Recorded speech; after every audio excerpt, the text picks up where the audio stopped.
All right. Welcome, everybody, to Standing for Truth. My name is Donnie Vadinsky, and I am your host and moderator for tonight's exciting debate between Ben Kissling and Adam Terry on the important question, the controversial question in many ways, is the Bible agnostic about the age of the earth? And gentlemen, I'm excited for this. You guys have both studied this topic extensively, and I can tell the audience confidently that we are going to get a solid, thought-provoking, and engaging debate on the topic tonight. And so if we could, let's get acquainted, break the ice a little bit before we get into our opening statements. And you couple of pugilists, bring the heat in tonight's debate coliseum, as we were chatting pre-show. For those in the audience wondering, that is the word of the day, pugilist. So these are a couple of spiritual boxers here. And I got to say, I mean it when I say I'm excited and thrilled to have you both. So Ben Kissling, let's start with you. Certainly not your first time here on Standing for Truth. You've been here a couple of times before in the past, but it is your first time here for a formal debate. And so it's great to have you. Tell us, Ben, how you doing today, and tell us a little bit about yourself. Well, I'm doing fine. I just had some $1 tacos, so cheap and tasty. I am coming from Lincoln, Nebraska, where I grew up and went to college at the University of Nebraska-Lincoln with a bachelor's degree in biochemistry. And I am almost done with my master's at Biola University in Science and Religion program that they have there. Really enjoyed that. So I'm hoping with these last classes to be graduated in the spring. And I've really been interested in this topic for a very long time. Grew up young Earth. My dad taught us from materials from ICR, also a little bit from Answers in Genesis, and things like that. And so I grew up knowing probably the best arguments for the young Earth position. And when I went to college, I was a little disappointed in the lack of good arguments on the other side. So I've remained that way, and that's where I'm at now. And I do this because I think it's an important topic. I think it's more important than it often gets acknowledged as, because it's the history of the world. And I think it matters to how we see ourselves. So. Excellent. Appreciate that, Ben. I agree. It's an important topic, and that's why I'm thankful to have guests like yourselves, debaters like yourselves, that are willing to step into the debate coliseum to engage these issues. Tonight, again, specifically, is the Bible agnostic about the age of the earth? Ben, I do have your podcast and a couple other links linked for people to check out. If they like what they're hearing from you, they can see more from you as well. Adam, good to have you back. You as well. Certainly not your first time here on the Standing for Truth debate platform. So I do appreciate all the time that you give us for these important exchanges. Adam, tell us, how have you been since the last time you were here? And also tell us a little bit about yourself and your channel, Curious Christianity. Yeah, doing good. Glad to be back, Donnie. I'm looking forward to this debate. And Curious Christianity is going well. I'm looking at producing much more thought-provoking content for the Christian all over the place with a biblical foundation. And so it's my great pleasure to be able to debate this topic, talking about the age of the earth. I think that it's a topic that a lot of other Christians are interested in, but not all of them feel like they have the expertise, either biblically or in any other scientific arena, to really debate it. And so I really hope that we can have a good discussion about the Bible, what the Bible says, and that people can really weigh out the arguments on both sides. So I'm also looking forward to, Donnie, the day when you host real theology boxing, where you do the interspersed rounds of debate and then actual boxing. And then we can really have a serious Coliseum moment. So a spiritual battle for 10 minutes, then a physical battle for 10 minutes, round one. Yeah, that sounds just like chess boxing, man. Yeah, I was going to say, have you guys seen that chess boxing thing where they play chess, and then they box back and forth. No, but we can use that as an inspiration for 2025. We just got to find 2 debaters willing to do it. We'll have to meet up in person. And the debaters will have to take a month or 2 off after that. That'll be exhausting. So, Adam, Ben, excellent introductions. I appreciate it. Adam, like you said, it's a heavy topic. It's a big topic in many ways, and it takes a lot of study and research to fully understand, really come to the ability to debate this topic in the science, in the scripture as well. Tonight, largely scripture in light of the question, is the Bible agnostic about the age of the earth? Okay, so Adam, I do have your channel linked as well, Curious Christianity. So if people like what they're hearing, or maybe they don't like what they're hearing and they just want to go over and troll you and put some objections and stuff in your comment section, that's good. It feeds the algorithm, right? Bring it on. So there's your YouTube channel linked, and you as well, Ben. So, okay, gentlemen, I'm looking forward to this. Appreciate the introductions. Thanks again for the time and also the prep it takes to come here for a good, engaging debate. So let's go over the format for tonight. Format wise is going to be 12-minute opening statements, starting with Ben. Then we'll have an 8-minute uninterrupted rebuttal where you guys get to respond to each other's points and arguments brought up in the opening statements.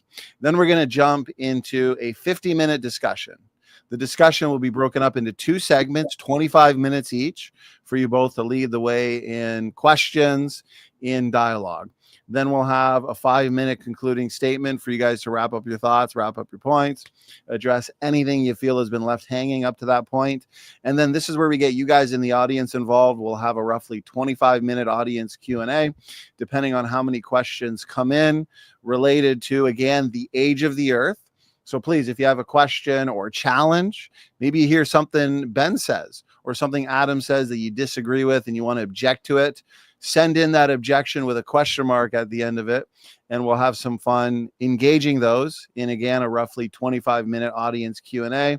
Lastly, please do your best to tag me either at Donnie or at Standing for Truth, and that way I won't miss your question. Okay, gentlemen, let's get right into the debate itself. Opening statements, 12 minutes each. And Ben, you get the first opening statement. And so whenever you're ready, just let me know. And again, you got 12 minutes. Go ahead. All right. Tonight's debate is going to be fun because it's between friends, or at least I consider Adam a friend. We've had several late night conversations about unrelated topics in Christian theology on Twitter Spaces before, and we've agreed on a lot of things, disagreed on some things, and so far Adam has not blocked me on Twitter like Inspiring Philosophy and Gavin Ortland has, so I take that as he's a friend. So maybe I have a low bar, I don't know. But as we kind of talked about, I'm technically defending the negative answer to the question, is the Bible agnostic on the age of the earth? I am a young earth creationist, so I believe the Bible does tell us the age of the earth, and that it is around 6,000 years old, plus or minus a few hundred, certainly under 10,000. And Adam's view is actually I would call his view is agnostic on the text. He says that the Bible does not say the age of the earth, and that we're free to believe whatever we want about the age of the earth, even while believing the Bible is an accurate, inspired document. So what I would like to show tonight, and what I would like to see from Adam, is I've looked at a lot of his previous appearances, and I know his view from personal interaction as well. And what I would like to see from Adam tonight is that I would like to see him present a holistic view of both the text and of the natural history of the world. And what I mean by that is Adam has talked about a need for a better hermeneutic in the evangelical world, and I think I would agree with that. We both grew up in a church that tends to take single verses and gallivant off into the distance based on a single verse. I hear this happen all the time. We've all heard Jeremiah 29:11, Romans 8:28, and especially Philippians 4:13. I can do all things through Christ who strengthens me. If I had a nickel for every time I'd heard that from a Christian sports coach, I'd have 4 nickels. No, I'd have probably a few $100s. But of course, what Paul meant has to be taken from the context of Philippians, where he was in chains and being persecuted for the gospel. Okay, and so what he meant was bearing up under suffering, not literally, logically, all things. Okay, the Bible tends to get misinterpreted a lot when we take single verses out of their context. And I agree with Adam that we do need to look at the whole text, including the whole Bible, and interpret Scripture in light of other Scripture, and read what the author is actually trying to say. And so, but as I've reviewed some of Adam's discussions of Genesis, I've seen a lot of dissatisfaction with the young earth view. I've seen a lot of interesting and curious, I guess, questions. His Twitter handle is Curious Christianity. What I have not seen is an actual holistic view of the text from him.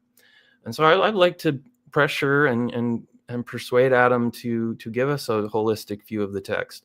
What is Genesis doing? What was Moses' reason for writing it? What is he trying to accomplish in the minds of his audience with the book? What is the purpose of the text, and where does his theory about the first few verses of Genesis 1 fit in with that purpose of the text? I also have not heard his view on what he thinks the actual natural history of the world is. Even in private, I think I've asked him how old is the earth, and he won't tell me. Like, he seems to be genuinely agnostic on it, which is strange to me, because it seems like the only view that Adam really doesn't like is the young earth view. And so the question I would have is, why is he so persuaded that the young earth view is wrong, but won't take any other view himself? I would like to discuss that with him. As for a lot of the biblical arguments that Adam has made, young earth creationists in general can grant almost every one that I've heard. Adam might disagree with that, and we can talk about specifics later, but most of the things, like, for example, the framework hypothesis, young earth creationists can agree on that God did this in the certain sequence for a reason. We serve a God who is the author of history, not just of the text of Genesis. And so he can write symbolism into the real world, into history, if he wants to, especially in a text like Genesis 1, where he's the only one around. And so I don't think that Adam has actually presented a whole lot of actual scriptural evidence against the young earth view that specifically denies the age of the earth as the young earth position holds. The only thing that he has maintained is that there is an indefinite period of time before Genesis chapter 1, verse 3. And I don't see a lot of evidence for that in the text, and I don't think that's very strong evidence against the young earth view. And I would like to see some more concrete evidence against my view and for his. When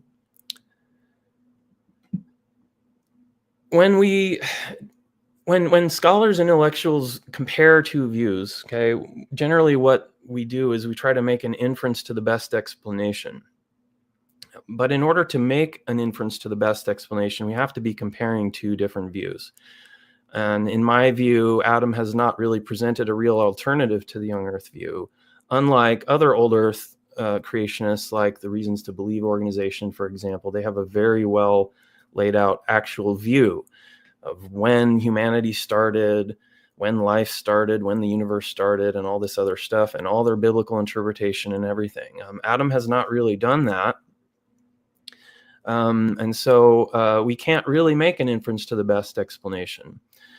And the reason that is important is because if you only want to criticize a single view, it is very easy to make your standards for judging a view arbitrarily high, to the point where they're really unfair for the situation we human beings find ourselves in as finite beings with limited knowledge. There are some things that we just can't know. And so what we really have to do is compare competing views and see which one we think is the best according to some realistic criteria.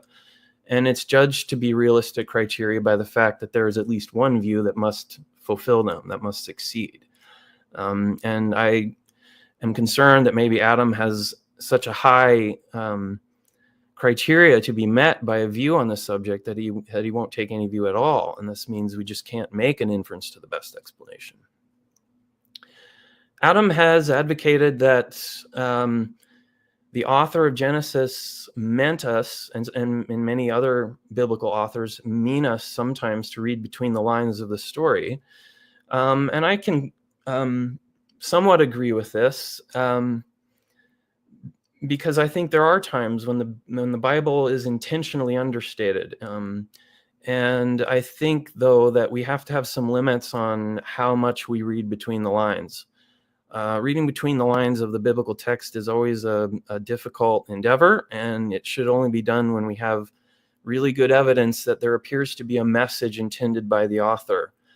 So, for example, if I were to say something like when Abraham fought Kedorlaomer in Genesis 14, because the text doesn't say it, there must have been aliens that helped him in that battle and then went back up into space, and they left. So obviously we don't believe that. So we can't just read anything we want into a text, right? We have to be doing so in a way that is faithful to the meaning of the author, the intended meaning of the text. Okay. And I don't see that Adam has given us a reason to read between the lines in Genesis 1, verse 1 and 2, which is where his view comes from, is his claim that there's this amount of time that passes here. I've not seen him given an actual reason why the author might have meant that. And here's an example from Adam's own thinking of what that would look like. He gives a really great example later in Genesis of oh goodness, I'm running out of time. Of the goat skin that Jacob covers his forearms with to deceive his father into thinking he's Esau. And then later on, he tells the story of Joseph's coat of many colors that his brothers dip in blood, and it happens to be goat's blood. And this is a way that they deceive their father, who is Jacob. And Adam notes that this might be Moses saying that Jacob got his just deserts for deceiving his father when his sons deceived him about the supposed death of his favorite son, Joseph. I think that's a really good observation. It may be the case that Moses took that detail of the goat skin versus the goat's blood to draw that connection. So that seems like a really good place to say, well, maybe we can read in between the lines here and saying this is Moses saying that Jacob got justice for his deception of his father. Maybe that seems interesting, but I haven't seen anything like that when it comes to the gap of time that he's arguing for in Genesis 1. Adam has argued that there is no animal death before the fall. I haven't seen a lot of evidence of that. He claims young earth creationism is wrong because there's no textual assertion of the amount of time that has passed since the creation. And he says we should be agnostic about the age of the earth because of that. Well, I've heard Adam say over and over that he thinks there was animal death before the fall. And my question is, why isn't Adam equally agnostic about animal death before the fall, since the Bible doesn't seem to say explicitly one way or the other?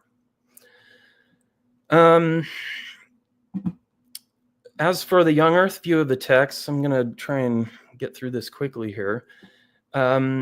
Our view of the text is very simple and straightforward.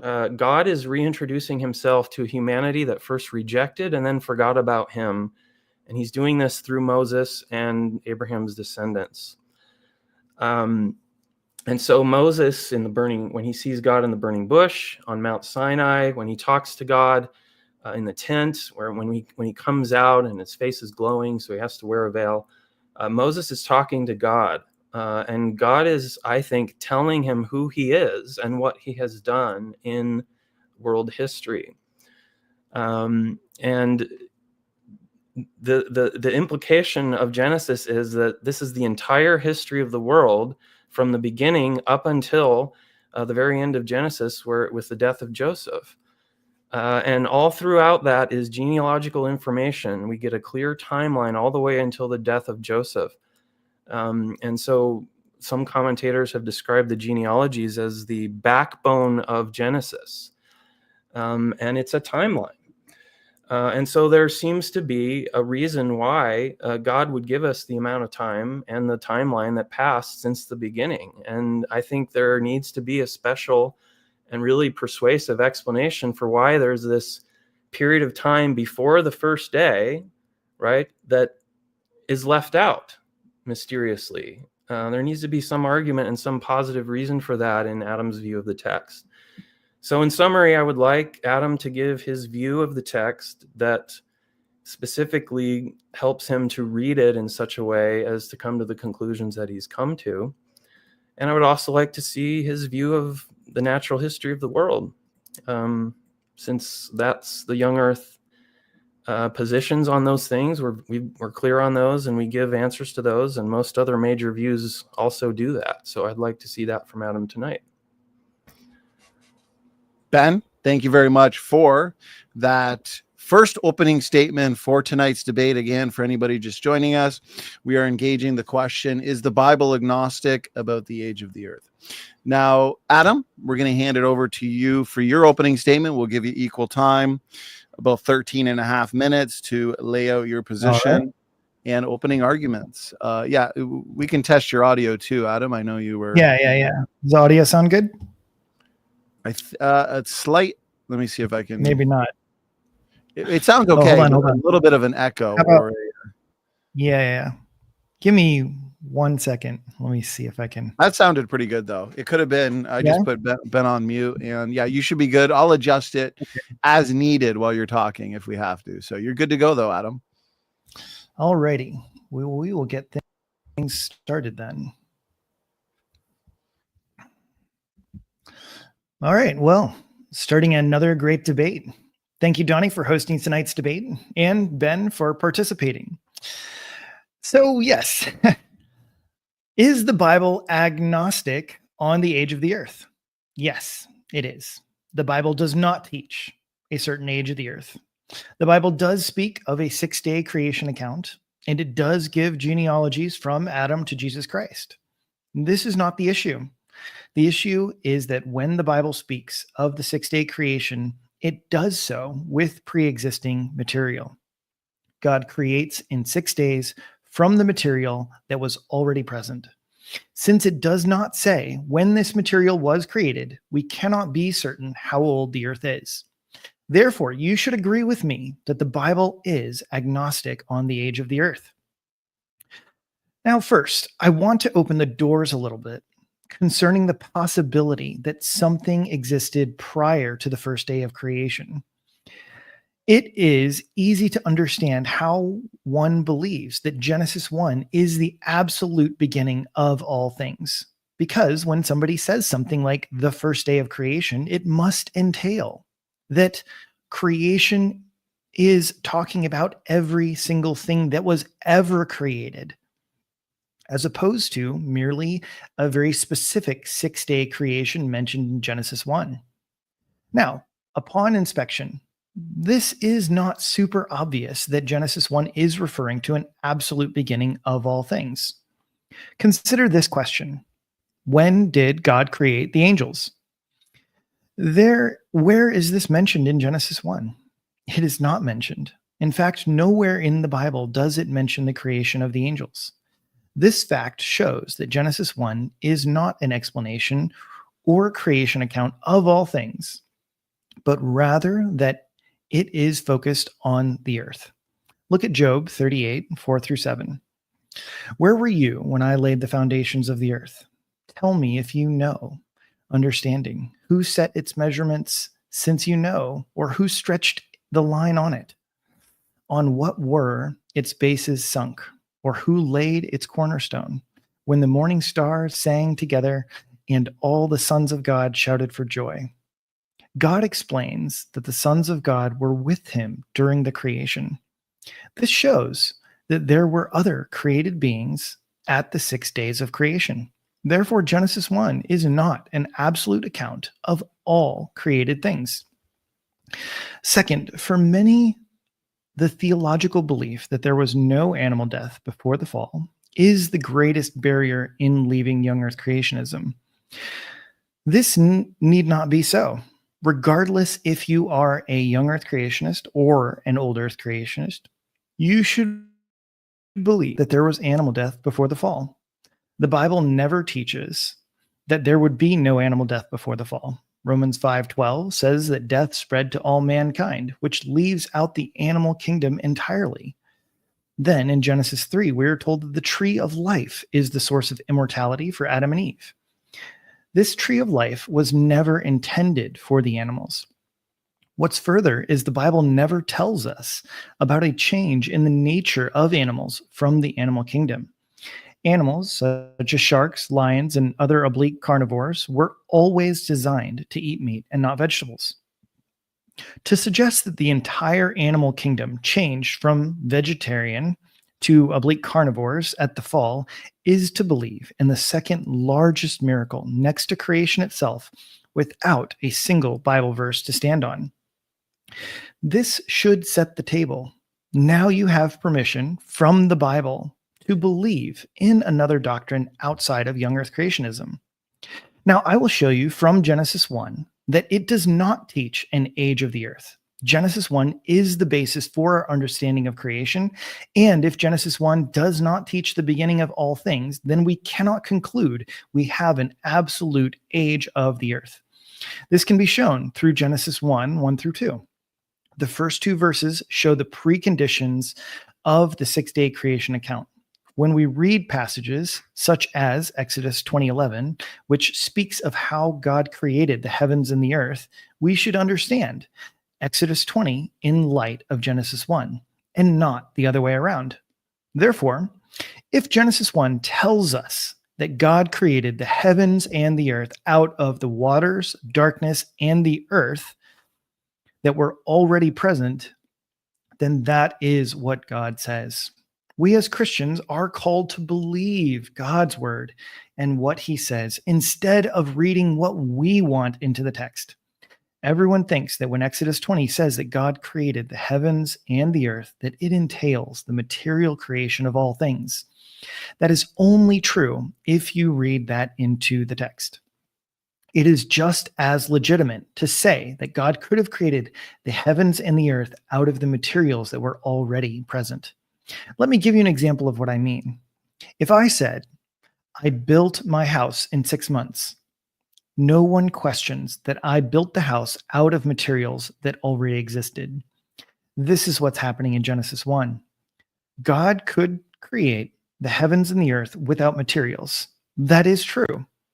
But the Bible tells us that he made the heavens and the earth from the water, earth, and darkness that were already present. How can I show you this? I offer 5 pieces of evidence to all show pre-existing matter before day 1. Number 1, the focus of the chapter is the first 2 verses. Genesis 1 is surrounded and focused on Genesis 1, verse 2. These are the setup for the chapter. The first 2 verses say, in the beginning, God created the heavens and the earth was formless and void, and darkness was over the surface of the deep, and the Spirit of God was hovering over the surface of the waters. Every day in the 6 days of creation appeal back to verse 2.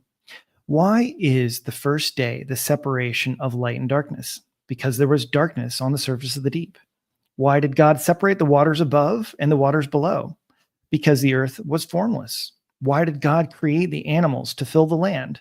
Because the earth was void and empty. Each day is calling back to verse 2.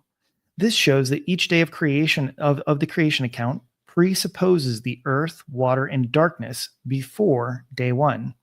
If we have material before, we do not know the age of the earth. Number 2, each day begins with, God said, and ends with, there was evening and morning.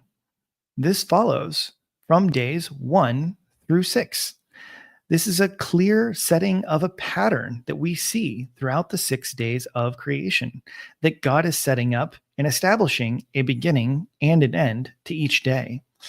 Oddly enough, though, this completely leaves out the first 2 verses of the text, therefore continuing to show a clear symmetry between days 1 through 6. But those days show that it starts in verse 3, not in verse 1 or 2. Number 3, days 1 through 3 match with days 4 through 6. There is a creative act or blessing in the first 3 days and the second 3 days, with a double act or double blessing on day 3 and day 6. Number 4, there is also symmetry between days 1 through 3 and days 4 through 6, where the first day seems to lay out the groundwork to be filled in with the second day. Day 1 is answered by day 4. Day 2 is answered by day 5. Day 4 is answered by day 6. As God separates the light from the darkness, then you have the sun, moon, and stars being talked about in day 4. As you separate the waters above and the waters below, you have the filling in of the birds of the air and the creatures of the sea. And then as you have the separating of the land and the water, you have the filling in of the land animals and mankind. And then number 5, the Hebrew language also has something to add to the conversation. Now, this part is a little bit technical, and I can understand if some people have a little bit more of a difficult time understanding. But it is still important because the Bible was written in Hebrew. The Hebrew Vav consecutive shows that days 1 through 6 are connected starting in verse 3. I know you might be wondering, what is a Vav consecutive and why does it matter? The Vav consecutive is a grammatical construction in biblical Hebrew. It involves the Hebrew letter Vav, which uses a prefix. This prefix, when attached to a verb, can change the tense or aspect of the verb in a specific way. The Vav consecutive is crucial for understanding the flow of narrative and the sequencing of events in biblical Hebrew. There is no Vav consecutive in verses 1 and 2, but a Vav consecutive begins in verse 3 and follows until the end of the 6th day. This demonstrates that verse 1 and 2 are not included in the sequence of events, but rather that the sequence of events begins in verse 3. What does this all mean? I have shown that all of this works together if and only if the first 2 verses are not part of day 1. If the first 2 verses are not part of day 1, then we have an earth before the first day of the 6-day creation account. Let me ask you this. All of the details that I have mentioned appear designed. You tell me, what do you think? Is the structure, symmetry, focus, literary framework, and the Hebrew itself all one huge accident or the product of God's design? This is God's word. He does not make mistakes. Yes, believe God's word and believe in design. When you see a pattern, you infer design. We all know this from creation itself. I have shown you patterns here in the text of Genesis. Do not close your eyes and say it was not designed. The design shows us that Genesis 1 does not tell us the absolute beginning of the universe. God has not revealed the age of the earth, and perhaps we should yield to the wisdom of another apologist when he said, "Where God has kept his mouth silent, I will not dare open mine." Thank you. Adam Terry, thank you very much for that opening statement. Gentlemen, that concludes our opening statements for tonight's debate. I appreciate the points and arguments that we now have on the table from both sides to engage in a rebuttal of 8 minutes each. To the audience, I appreciate the engagement and the interaction already. Looks like we got a pretty good mix of views in the chat, and I'm all caught up on questions. So again, if you have a question for our guests a challenge, an objection, send those in. I'll save them, and we'll make sure to interact with them in the audience Q&A. Okay, gentlemen, I am going to reset the timer.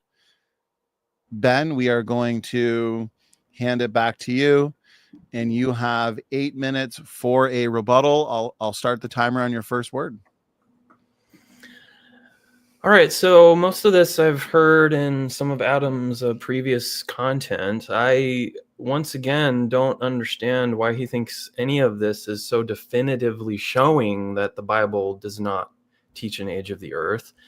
As I said in my intro, virtually all of his biblical arguments young earthers could potentially accept and still say that the age of the earth is taught in the Bible. So, for example, the fact that that material already existed at the beginning of day one doesn't mean that there was a gap of time before day one. All it means is that there were some initial conditions. And I suspect that what God is trying to show us here is that time begins on day one, and that there wasn't time before day one. Why else would he call it the first day? And I know he calls it one day. In the Hebrew, it's one day. And I think that's because God is sort of saying there weren't any other days. And so once you get to the second day, now you can have a sequence of one and second, third, and fourth, and so on. Likewise, his argument about the Vav consecutive, how it shows that the sequence of events begins in day one. Young Earth creationists can easily grant that. All we're saying is that's precisely what we're saying. There's a sequence of events, a temporal sequence of events that starts with day one. It's the beginning of time. It's the beginning of a sequence of events. Now, what happens before that is not a temporal priority. It's not a temporal before. It's something that is like the initial conditions in a physics problem, right? What is there at t equals 0? That is what Genesis, I think Genesis 1 verse 1 is a summary statement. And Genesis 1 verse 2 is probably just the initial conditions. God's saying, hey, look, I created the earth, and it seems to be made out of water. And then we start the time sequence. Okay, so I don't think this allows for any gap of time there. And since it does, I think Adam agrees with us that the days of creation in Genesis 1 are 24-hour periods. If we have these 24-hour periods until Adam is created, and then we have the genealogies starting with Adam in Genesis 5, going through Genesis 11 all the way to the end of the book, that means we have an unbroken timeline for the age of the earth.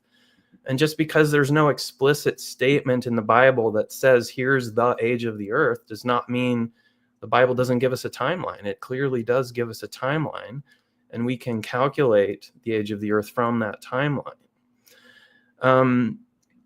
For building materials, building everything out of things that already existed, material that already existed, some of this young earth creationists can agree with. So, for example, when God creates Adam, he creates him out of the dust of the ground, which was already there. But others of it, I think he's referring to an idea from John Walton called functional creation. And Walton claims that the creation in the first 6 days is all functional, or assigning function to things that already existed. And I, again, don't know much Hebrew, but what I've been told is that the Hebrew word translated made or create here is bara, and virtually very, very few Hebrew scholars actually agree with Walton that bara means assigning function. They think bara means to create, to make, out of nothing. And that word is used many times in Genesis 1 in regards to creation of various things. Okay. As for the water, I'm not sure what materials Adam is familiar with in regards to our view, but we actually we already believe that the earth started from water, and it was there as the initial condition. And so, in fact, a young Earth creationist scientist named Russell Humphreys even developed a theory about the origin of planetary magnetic fields based on planets being made from water, including the Earth.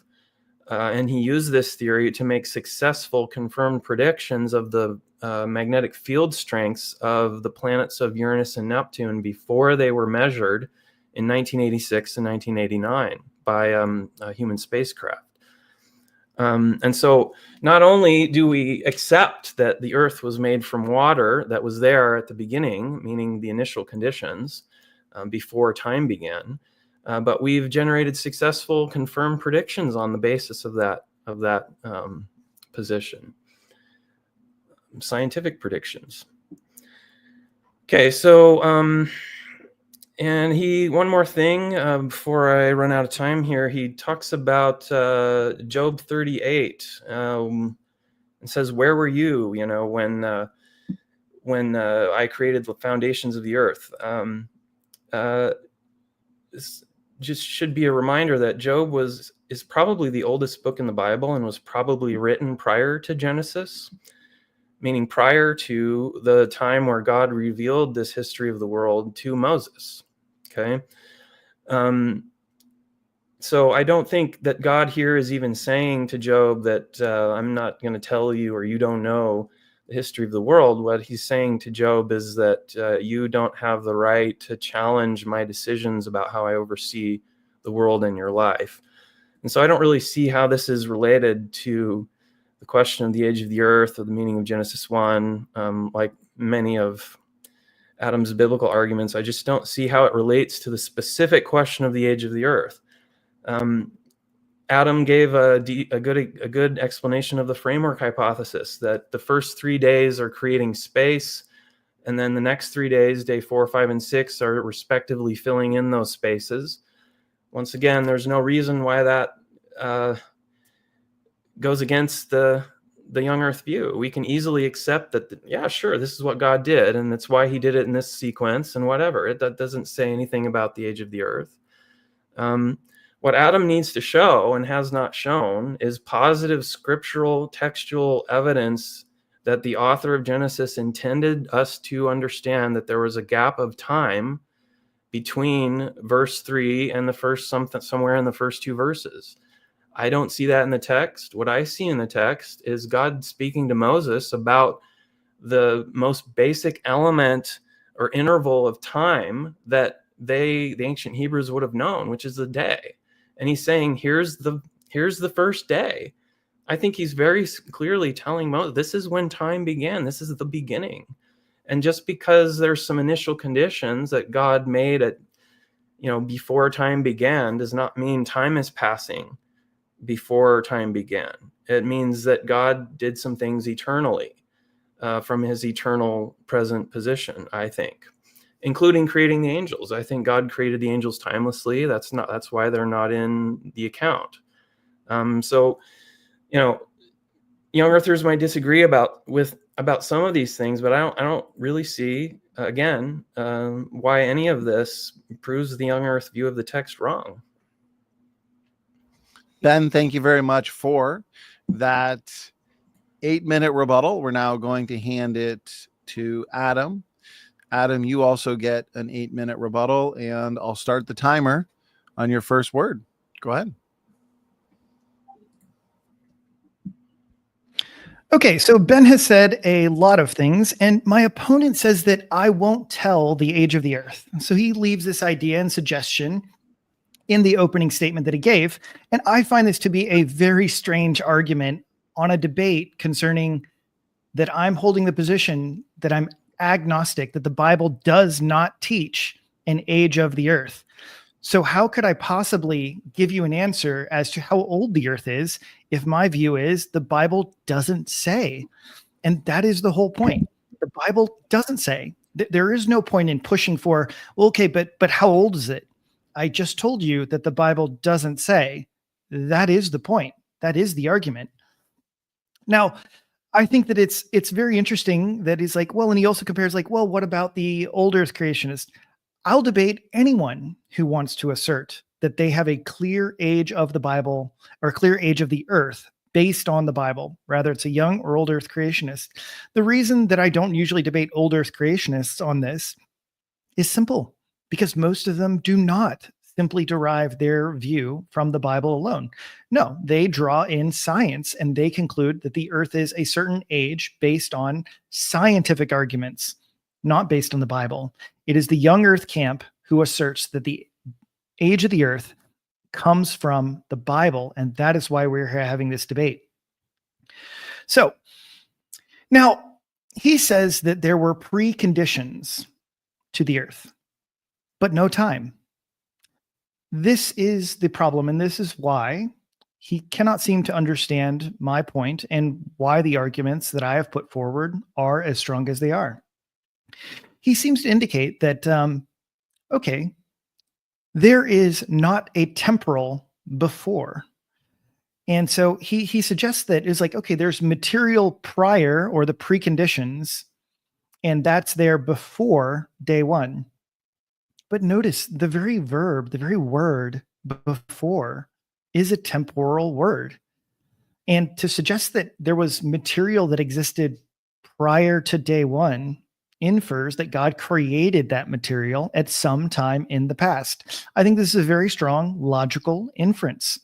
And so unless you have a different presupposition going into this, if you see material, you logically will infer that it was created sometime in the past, and therefore we do not know when it was created. And so therefore, yes, I think that any existence of pre-existing material prior to day one shows that there is an indeterminate amount of time prior, and that Earth is there sometime beforehand.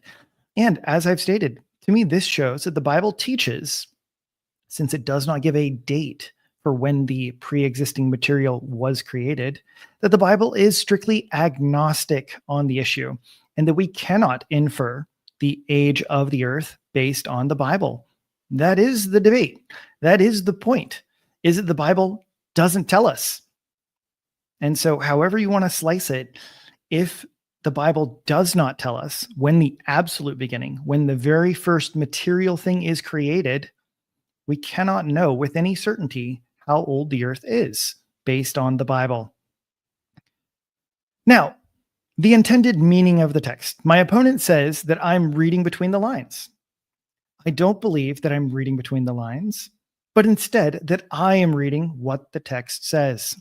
God says that he created in 6 days from earth, water, and darkness that was already present. If it's already present, then yes, it begs the question, when was it created? This is one of the most basic arguments that we often run into in Christian apologetics. If there is a universe, what is the explanation of its existence? My opponent is saying that it was simply there, timelessly. Is he asserting that material matter in this universe is essentially eternal and was uncreated or not created? Now, I don't think my opponent would exactly assert that, but he seems to want to assert something else that I think is equally radically absurd. And that is the idea that it's created from eternity past. It's created in some sort of empty time or non-time, or I'll leave it to my opponent to explain to us, how is something created outside of time? Because I don't think that makes any sense at all. And unless you want to adopt his view, I feel like the more natural reading of the text is simply that, oh, there was pre-existing matter. Therefore, that matter was created at some point at a finite time in the past. Therefore, we do not know when it was created. And if we do not know when it was created, we do not know the age of the earth. I feel like this is a very straightforward, logical inference. Now, my opponent also has a few things to say about animal death. He basically says that I'm arguing from silence and that perhaps I should be agnostic concerning animal death before the fall. This is not the case. Instead, I am arguing based on the information that we have. And we have information about animals today. Animals are not vegetarians today. So therefore, we have some evidence, and then we should look back in time. And I've given several arguments as to why should we believe that animals ate meat in the past. One, their fundamental natures. Two, they were never mentioned or talked about as being immortal in the Bible, but rather the tree of life is what gave Adam and Eve immortality. And yeah, lastly, since we know that they are not vegetarians today, we should also think that unless the Bible said so, they were not vegetarians in the past. Or lest we assume that God performed the most radical miracle and changed the absolute fundamental nature of animals themselves. And so to me, if we're going to assert that that miracle took place, we also need some evidence to support it. And I would suggest that there is no such biblical verse. And therefore, I think it is my opponent and young earth creationists that must bear that burden. Now, why doesn't my opponent accept my view? I would suggest to you that the primary reason has to do with his philosophy of time. He says that, well, God exists timelessly and that he created these things outside of time. And so if that's all it is, I don't see this as much of a biblical argument. I have proposed several arguments showing that, okay, if matter existed or was created sometime in the finite past, then yes, we should infer time. And I think that this is how the original audience would have understood things best. I don't think that the ancients and those who are reading this in the initial stages of Genesis were thinking about, oh, yeah, this is probably God outside of time creating this. Oh, wait, now he's entering into time, and that they were making all of these distinctions. Instead, the plain reading of the text is that God created everything from pre-existing matter, at which he created sometime in the finite past. Thank you. Thank you very much, Adam, for that 8-minute rebuttal. Gentlemen, that concludes our opening statements and our rebuttals. We're moving along smoothly to the audience. Again, I appreciate all the engagement. I'm all caught up on your questions, and I look forward to engaging those. Gentlemen, we have plenty of points and arguments now on the table to engage in a discussion. So for the discussion period, we have 50 minutes, 25 minutes each. That means you both get the opportunity to lead the way for 25 minutes in questions, dialogue, and choosing whatever points and topics you want to discuss. Adam just ended with his rebuttal. Therefore, Ben, we're going to give you the first 25 minutes to lead the way, and I'll start the timer on your first point. Go ahead. Okay, so Adam says the word before is a temporal word. I don't think that's true at all. And it's not even in Genesis 1, verse 1 or 2. And so you can use the term before as part of a sequence that is not temporal. And I can actually quote Augustine on that. I could find a place where he describes this meaning of the term before, specifically talking about Genesis in this topic. So for example, is the number 1 before the number 2? Sure, I'll agree that there are some senses in which you could use the word before that are not entailed as being temporal. Agreed. Yeah, and that's the sense in which I think the Earth is before day 1. I don't think that's difficult to understand, even for ancient people who weren't thinking about the philosophy of time. What were you going to say? Yeah, I mean, I do see that as difficult. Like, I'm not sure how it is that you're saying, like, well, the Earth was before, like as if it was in just the same line, but we're talking about created things, right? Yeah. So I mean, for your point that you seem to be claiming that things can't be created without time existing. Yeah.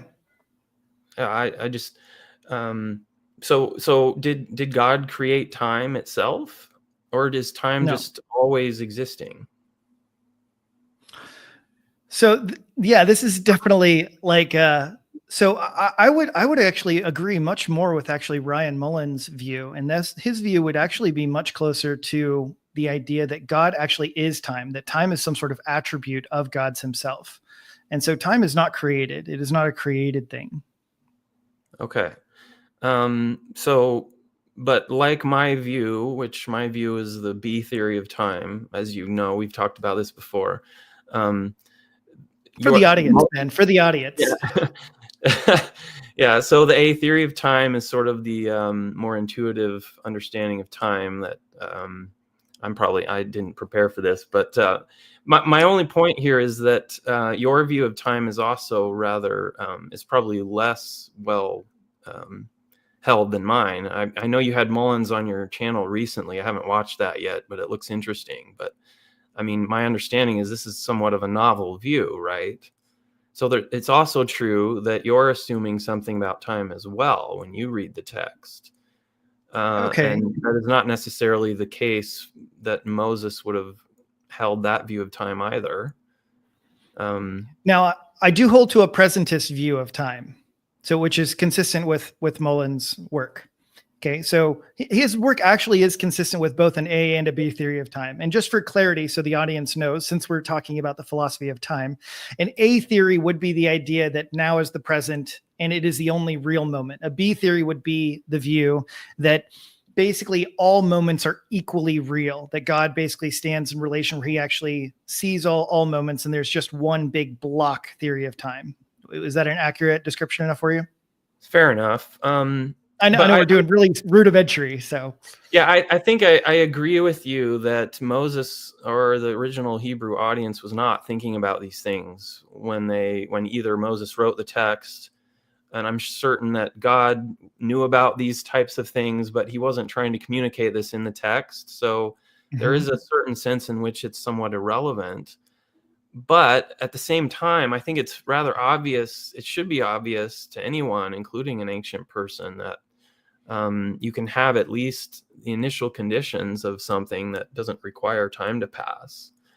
And I think the strongest evidence is going to be, my view, just the fact that God says this is the first day, I think is very strong evidence that is difficult to overcome with any other type of argument. But I knew we weren't going to get very far on that question. That's kind of I know your view, Adam, and I was not trying to misrepresent you. I know that this is the main disagreement, is that you think there's this indefinite period of time before the first day, and there's not much more we can really argue about that, other than I think that's not the plain reading of the text.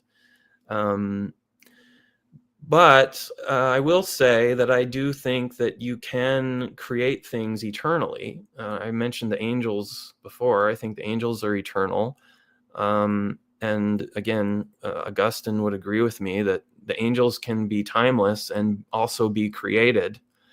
I don't think that's a big problem.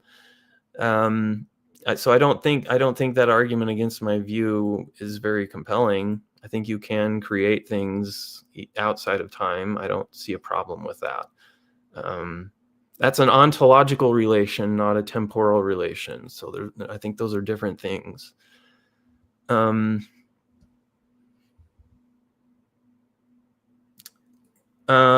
for a lot of the rest of the stuff you said in your rebuttal, again, I would just say, like, animal carnivory, I don't think is really related to the age of the earth. I think that you use that as an argument against other young views that are associated with young earth creationism. And you know that I actually have some differences there with most young earth creationists, but we can discuss that if you want. But I really don't see the relation to the age of the earth with animals. Yeah, let me just bring a little clarity to that and why I bring it up. Because for myself and for many others that I know, it is one of the greatest theological and intellectual barriers to changing their view. And I just know many people, and like I said, from my own personal experience, that was part of my view. Could not hold to an old earth view because I could not allow the idea of animal death. And so I know one guy that I had talked with one time, he said that animal death was the entire young earth debate. Now, of course, I don't agree with him. I know you don't either, but I'm just telling you as to the degree as why I bring it up is because for some people, it is a core issue in this discussion. That's fair. And I think young earthers are somewhat to blame for that, because young earthers tend to emphasize this argument a lot. And the reason I think they do that is because it's theologically related to the gospel message, and that makes it more important. And so they can try to relate this to the gospel message through the death before the fall issue. So I think they're trying to make animal death more important, so that it's a more important part of the young earth view, so that it relates to the gospel. But in reality, the animal death argument is an argument against the old earth view. It is not a positive argument for the young earth view.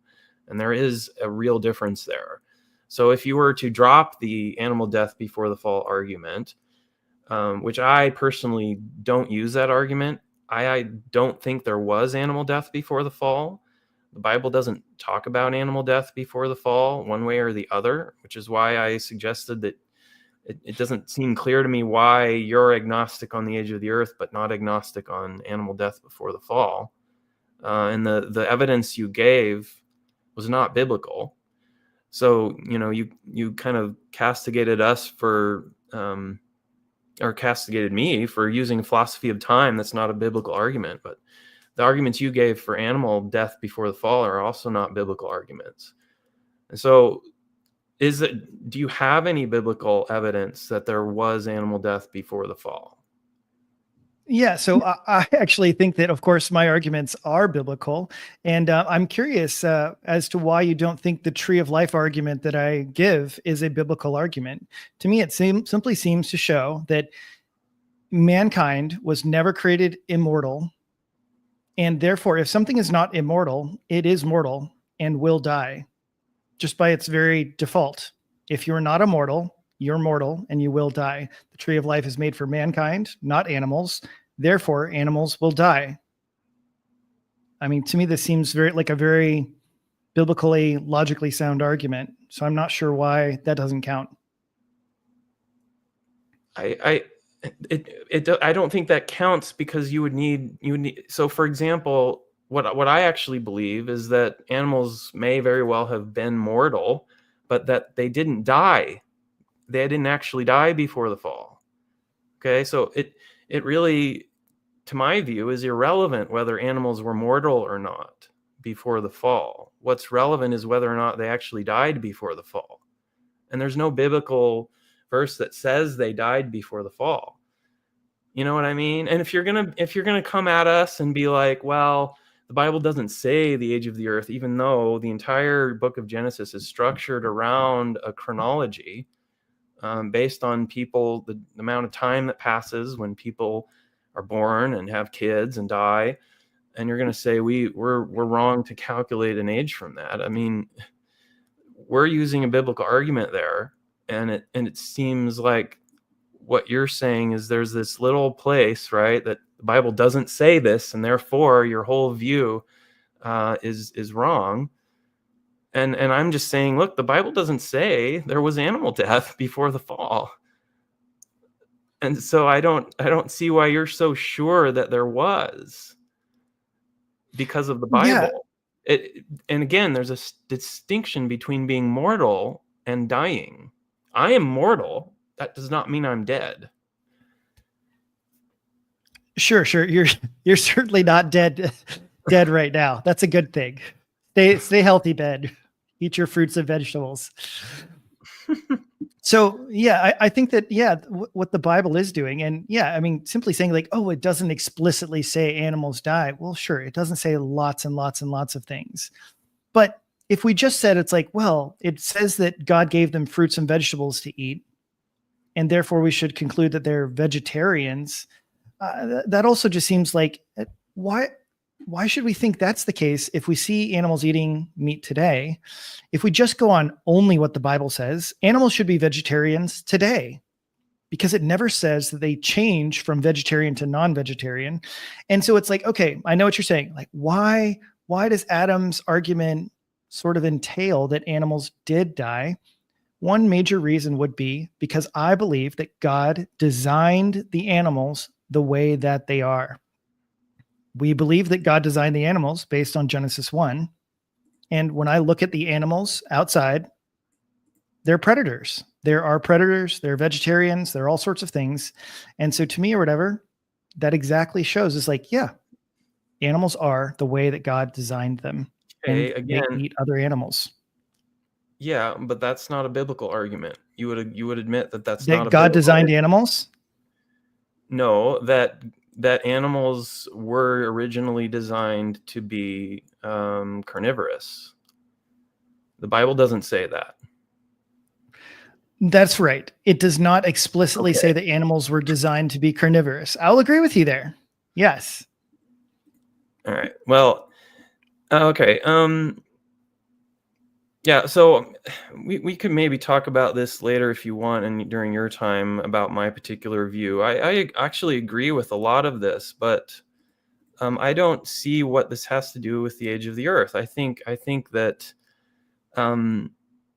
a lot of this is you're going after the more popular arguments that are taking place in the space, that are often about the days of creation being 24 hours or not, or animal death before the fall. And my particular view, and I think all the young earth views, are really based on the genealogies in Genesis 5 and 11, and the fact that we think that this is God telling us the whole history of the world, meaning that we think this is what the text is saying, and it really doesn't have a lot to do with animal death before the fall. Anyway, let's move on though. I've got some other things I would like to get to. How much time do I have left on mine? You're flowing pretty good. You just hit the 14-minute mark, so you have 11 minutes. Okay. You have stated there's a couple arguments you've publicly made that I would like to address. You have stated that there's a question that you like to ask young earth creationists, and that is, would you believe in a young earth if the Bible never existed? And when we say no, as I have said no to this question, you take that as being evidence, or you take that as an admission that we're saying there's no scientific evidence for a young earth. And I think that does not follow. That's non sequitur. You understand the nature of evidence. Evidence is not the same thing as proof. Okay, so if we're saying that the best evidence for a young earth is the Bible, and if the Bible didn't exist, we might not be young earthers just from scientific evidence alone, that does not mean that there's no scientific evidence at all.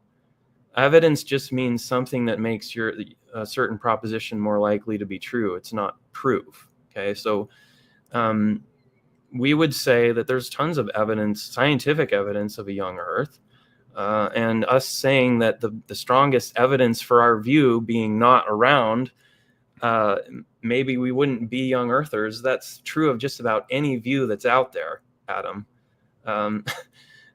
If for example I were to ask an old earth creationist like Hugh Ross if radiometric dating didn't exist, would you be an old earther? I mean, he might have to answer no to that, because that's some of the best evidence for his position. But that's not remarkable in any way. That's not an admission that there's no biblical arguments or there's nothing else that supports his view. You know what I mean? So I actually would love to hear you flesh this out a little bit further, because to me, it still sounds like you are saying that technically speaking, yes, there is young earth creationist evidence, scientific evidence, but that technically there is more scientific evidence for an old earth. That's not what I'm saying at all. Young earth creationists that's what I need clarity on. young earth creationists make a clear distinction between what we call historical science and operational science. And we're not the only ones who make that distinction. And what it means basically is that historical science is much less certain than operational science. And so we don't think that science is the best method for determining what happened in the past. Okay, we think history is the best method for that. And we think we have a historical book that tells us what that history is. And so we take that as better evidence than any scientific evidence of the past. When we're dealing with events that occur in the distant past that are non-observable, you can't go back in time and observe these things. And you cannot recreate the Big Bang in a lab. You can't recreate the creation of biology in a lab, and you can't observe it. You can't reproduce it. These things are all reproducibility, observability, testability are important parts of the scientific method. And if you can't do those things, okay, that really falls in a different class of science that we call historical science. Okay, whereas what we do in a lab, we can observe it over and over again. We can see the same thing happen under the same conditions many times, right? And so we can be sure that this is what happens. Okay, but you can't do that with things like, the proposed asteroid strike that killed off the dinosaurs would be an example from the old Earth view, right? You can't recreate that. You can't test it, you can't observe it, and you can't reproduce it. So it seems to me and to most young earthers that this falls in a different class of science. And because of that, we are likely to be skeptical of historical science. And that means that if the Bible wasn't around, we might be agnostic about the age of the earth. We might be like you, Adam, right? We might be agnostic. We might be skeptical of the ability of scientific methodologies to tell us that information. That's all that means. Okay. I'm going to move on to one other thing, at least one other thing. You have said, again, publicly and on a YouTube show that I watched, that you think that there are some young earth leaders who are being deceitful to their followers, and you have compared them to cult leaders by saying, for example, that you think that they view themselves as telling their followers that I'm always right and you can't question me. I just have to say, I want to know some specifics. Like, I want to know what you think young earth leaders are being deceitful about, and why do you think some of us look like cult leaders? That has not been my experience. I can tell you from experience that having published on a major young earth creationist website, Creation Ministries International, they did some pretty extensive peer review on my article. It was just an online article. I have another article that's going to be in their journal, hopefully, that's also gone through some rigorous peer review. Also, recently, Luke Barnes, who's not a young earth creationist, he's an old earth astrophysicist, has published an article criticizing another article by Jason Lyle in the Answers Research Journal. This is the technical journal that Answers in Genesis puts out. And so they published an article by a non-young earther criticizing a young earth position. And that doesn't seem to me to be the type of behavior of a cult. Wouldn't you agree? Mm-hmm. Yes, and let me since you're bringing up some very heavy stuff, I am certainly not saying that all young earth creationists, you, Donnie, of course, are supposed to be deceitful, and that young earth creationism in and of itself and everybody inside of it is some sort of majorly cult following. And certainly there are old earth creationists, there are theistic evolutionists who are also deceitful and disingenuous.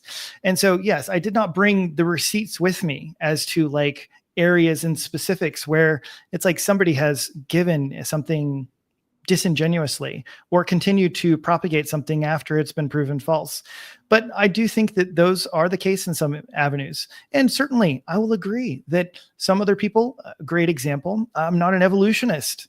Do I think that there has been evolutionary documents, ideas, and stuff like that proposed in bad faith? Absolutely, I do. Absolutely, I do. So I certainly would not say that it's like, oh, it's simply all of the young earth creationists that are the devil and behind every closed door. But I also think that that is how most of the theistic evolutionists have also been framed by the young earth camp. That Satan, I mean, literally, it was in, I hate to say it, but a college class that I took where the professor proposed that, yeah, the very idea of evolution is satanic, and the professors that espouse them are the mouths of Satan. And so I will just say that I do not think that my rhetoric is any less than many of the young earth creationists have espoused. And certainly I think that, yeah, there have been bad ideas and bad faith proposals on both sides. But I do think that the last little thing to tag on goes directly with the thing we mentioned before. And it is the notion that, yes, you say if we did not have the Bible, then you would not have enough scientific evidence. You wouldn't just go, young earth creationism is true based on the science alone. So the one specific thing you gave was some unnamed professor where you took a class from him. Was that at a Christian college? Mm-hmm. Yeah, I've never heard that from anyone who has any kind of advanced degree. I've heard that from randos on Facebook before. But again, that sort of thing happens on both sides. But it just seems to me that the reputable sources on the young earth side are not at all like that, ever. Young earth creationists produce technical journals that are very extensive. If you've ever read one, have you? A technical article? Okay. Did it seem to you like they were in some kind of cult, or, you know? As I said before, I am not decrying all young earth creationists. And certainly, just to be clear, Donnie, I am not speaking against Donnie, against you, Ben, as we are both here. Like, I do not think that everyone simply is in bad faith and comes with some sort of malevolent intent. But all right. That is not to say that there are not some, bad articles and bad things out there. Well, we never admitted that we're right about everything, but I just think that my experience has been different than yours. And I'm if that's the only specific example you can give, I don't think that's a good enough reason to malign an entire group based on that. And that's kind of what I heard you say in that YouTube show, and I'm sure you know which one I'm talking about. Sure. So I wanted to get a little bit into so like this. You have said no one, and I know in your debate with Hovind, he didn't give an example of a scientific evidence of the exact 6,000-year-old age of the Earth. There is one good one, and that comes from the rate study. It has to do with the rate of helium diffusion out of zircon crystals, which is a type of quartz. And helium is the nucleus of a helium atom is called an alpha particle, and it's a product of radioactive decay. And so you can actually, if you assume take all the old Earth assumptions about radiometric dating, you can calculate the amount of alpha particles that would be produced by a particular process. And that gives you a set amount of helium nuclei that should be in those rocks. And then you measure the diffusion rate of helium. Because it's a rock, it has a very tight crystal lattice, very tight crystal structure.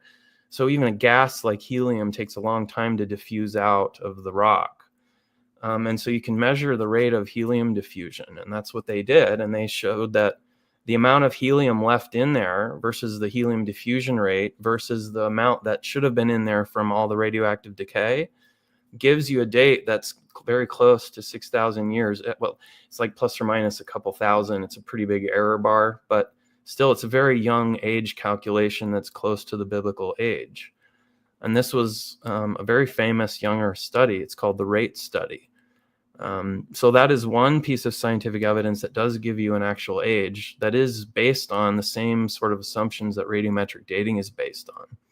And so because of that rate study, most young earthers today, when I say young earthers, I mean the educated, knowledgeable ones, the ones who have PhDs, which there are a lot, Adam. There's like about 600 alone in the Creation Research Society. So this is not some kind of random thing that random crazy people talk about, right? This is a genuine scientific community. And as a result, most of those guys have said, we think now that radioactive decay was sped up both during creation and during the flood. And as a result, that's why you get these old ages of radiometric decay. Now, we don't know how that happened. We don't have a model for that, but we do think there is physical scientific evidence that rapid radiometric decay did occur in the past. How am I doing for time? You know what? Let me jump in real quick. Appreciate that last point. What I want to do is now give Adam the last word, though. Adam, feel free to address Ben's point there on helium in zircon crystals. That was the argument you were using, Ben. And basically anything he said related to that. We'll give you the last word, Adam, and then we're going to jump into our next 25-minute segment. Yeah. So in short, to me, part of my issue is like, yes, you were bringing up an example of one scientific argument or piece of evidence. And to me, it seems to be contrasting or conflicting. And this, it does, it's going to go back a little bit to what we were just talking about. And it's the notion, if you did not have the biblical persuasion, if you did not already assume young earth creationism, then yeah, would you arrive at these same scientific conclusions? And, like we talked about, your conclusion, your answer is to say, no, you wouldn't necessarily. And to me, that is my experience. That is what Jason Lyle has said, that, yeah, if he didn't have the Bible, would he conclude that the earth is young? No. And that's what most of the other ones say. And yes, I know there is a vast number of scientists, PhD professors, and all these things. But from what I have seen, all of them purport that they are young earth creationists based on their interpretation of the Bible,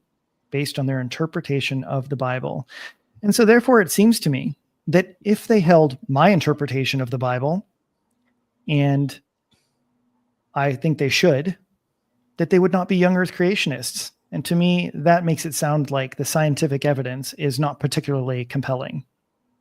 Okay, Adam. Thank you very much. I'm sure those points will be elaborated on and discussed in this next 25-minute segment, I imagine. So what we'll do is reset the timer. And Adam, you now get to lead the way with questions and discussion for somewhere between 25 and 27 minutes. Go ahead. Okay. So Ben, I do think that, like we've talked about, one of the largest differences between you and I is our philosophy or theory of time. Would you agree? Not on this topic, no. Okay. Well, let me ask this then. We'll set up some questions. Do you agree that, yes, you said, are the angels created outside of time? I think the Bible is agnostic on that issue. We can agree that the Bible is Okay. agnostic on when the angels were created. All right.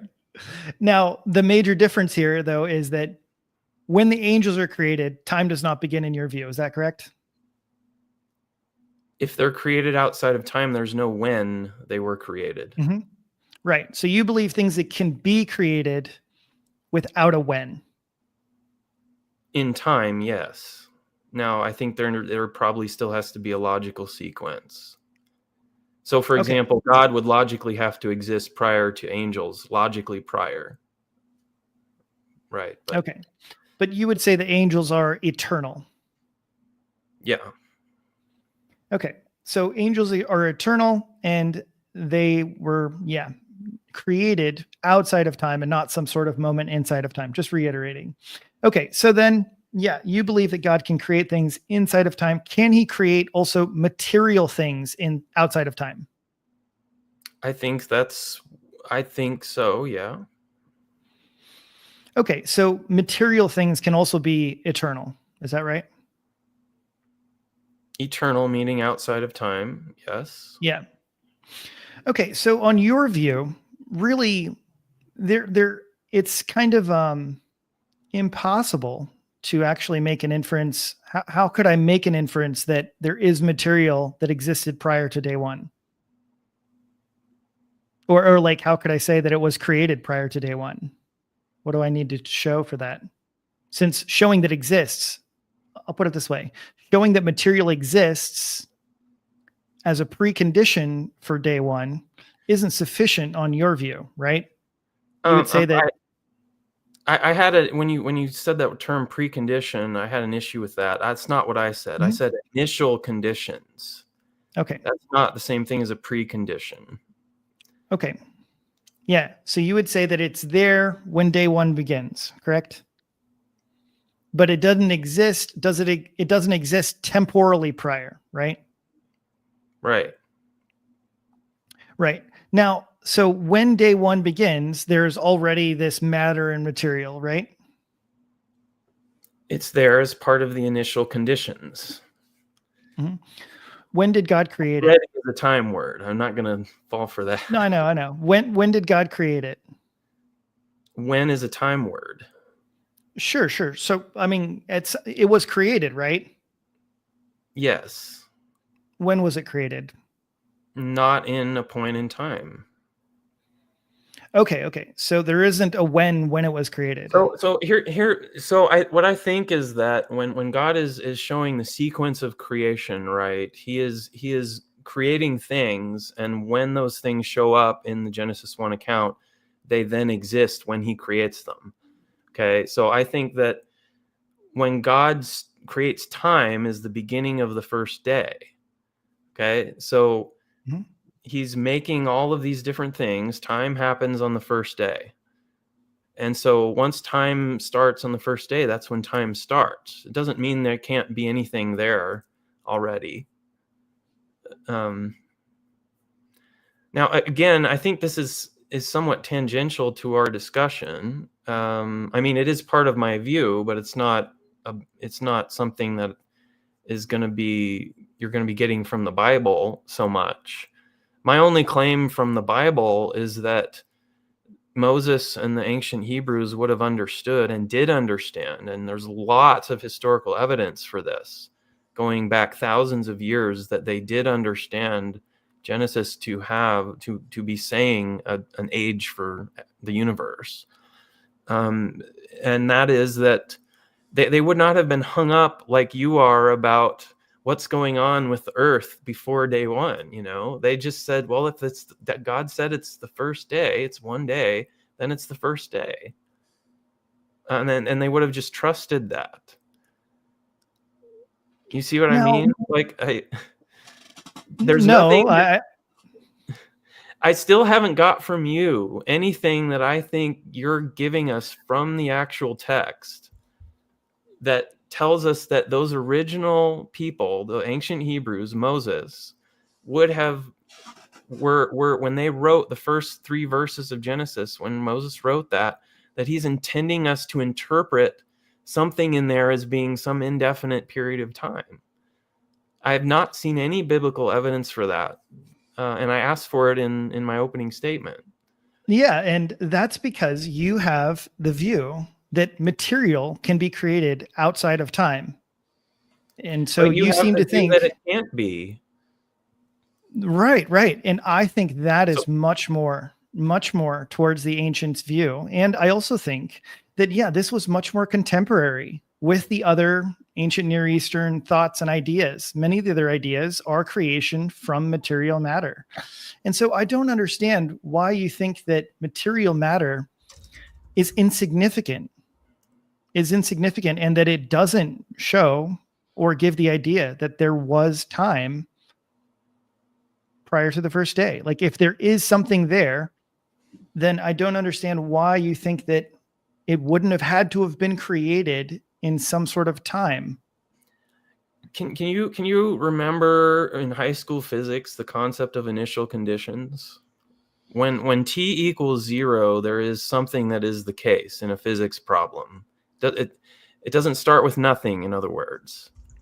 That's all I'm saying that is in the text, is that there's an initial condition there that's described in verse 2. And then those are the conditions at t equals 0. And I agree with you, your thing about the Vav consecutive. I think the sequence of events in time, the sequence of events doesn't start until the beginning of the first day. Verse 2 describes verse 3, right? Yeah. You would agree? Yeah. Yeah. All And right. so I think verse 2 describes the initial conditions. I don't think it's really hard to understand. um, I think that this is very counterintuitive to many others to say that initial conditions and all that God is setting up from verses 1 and 2. And I also think that it's important that some others understand is that, yeah, your view, you would say that nothing is actually being created in verses 1 and 2. That's right. So for example, some No. people, No, I think when it says God created the heavens and the earth, in the beginning God created the heavens and the earth, that's a summary Mhm. statement, but includes the earth. And then it says, and the earth was formless and void. I think it's implied that God created the earth then. okay, so he did create the heavens and the earth in the beginning. Yeah, and that's the basis of Russell Humphrey's theory about planetary magnetic fields, is he modeled the earth as being a big ball of water and showed how how this could, if you align the polarities of all the water molecules, the magnetic fields of the hydrogen atoms would add together as sort of an addition. That's how magnetic fields work. If they're aligned, they add to each other's strength, and he can calculate the initial strength of the Earth's magnetic field from that. And then there's a decay process that he calculated that occurs over time, and he used this to predict the strengths of the magnetic fields of Neptune and Uranus, which the mainstream scientists had a different prediction because they have a different theory of the Earth's magnetic field. And the reason they have a different theory of the Earth's magnetic field is because they have to account for how the Earth's magnetic field maintains its energy over billions of years. Because as you should know, when a magnetic field is generated by an electric current, and electric currents in the real world always experience resistance, and that means they lose energy over time. So they have this whole, go ahead. Let's move on. So Yeah. you do hold that God created the heavens and the earth in the beginning. Yes. And is that in time or outside of time? I think it is at the moment that time time is created. So it's the So you would initial say that that's day one. the very 0 point of day one. Yes. Okay. But So not because to in me, day one. Is 0 in day one? I guess that would depend on what your view is of 0. because to me or whatever, yeah, you've given again. To me, this is the biblical evidence that a time event, a created event occurs in Genesis 1:1. So the first verse, and the first day of creation is verse 3. So therefore you have two different events. And as I mentioned before, I do not think that you can pair the first two verses with day one. The first two verses are left outside of day one. And so since they're left outside of day one, we should consider them completely separate, including its time. That's fine. You may have tripped me up in some words there, but I don't think I changed the view that he's created eternally, right? That's not in time. Okay, so I think the natural reading of the text is that, just as you said, that's the first day that is created. How can there be? Can I hold to an A theory of time and still hold your view of the interpretation of these verses? I think so, because of the initial conditions thing. You can say on the A theory that these are the initial conditions of creation, and God would have had to create them at t equals 0. Either way, you're going to say on a young earth view that time begins on the first day, regardless of your theory of time. But in your view, acts of creation don't have to begin on the first day. They can be created eternally, right? Such as the angels, like you mentioned. When you say begin, you're referring to a temporal sequence. Mm-hmm. Okay? I'm not referring to a temporal sequence if I said begin in that context. So it's a different sequence of events that I'd be referring to in that case. And you fundamentally believe that creation itself does not require time. Correct. Okay. All right. So now let's talk. Do you think that time had to be the first thing that God created? I think Or that he in couldn't have order created for anything an else? I think that in order for an act to take place, in other words, any sort of creative act, there must be time present. That it is But impossible but you for said that God to create. but you said that God created time. So No, I remember you. God is Oh, time. okay. Those are the Mullins view. Okay, so Yeah. right. Okay. So let's talk a little bit about the animal death. Now, the animal death. Why don't you believe that animals die before the fall? Because I don't think there was enough time for it. I think that a husband and wife, they're literally the only two people in the universe. Okay, they're running around naked in the Garden of Eden, but Eve doesn't have a baby until after the fall.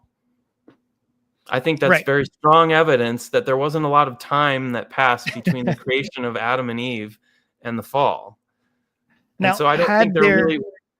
Okay. had there been more time, would animals have died?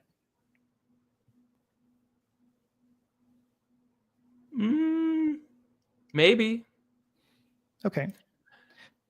Now, But I let me ask. think God planned for all this, and so I think he knew when it was going to happen. So if So now something was different, then I think maybe God would have planned differently potentially, but I don't know. okay. Go ahead. Now, fundamentally, the argument that I've gotten the most response on has been the fundamental nature of animals themselves. In other words, that animals seem to be designed, such as vultures, to eat dead corpses, lions to eat other animals, spiders seem to be designed to catch flies and bugs. Do you believe that animals fundamentally changed their very natures during the fall or at the fall? If by that you mean was something like genetic information supernaturally added to biological populations at the time of the fall, I do not think so. And I think that's indicated by two things. That's indicated by the fact that God finished his work of creation at the end of day 6.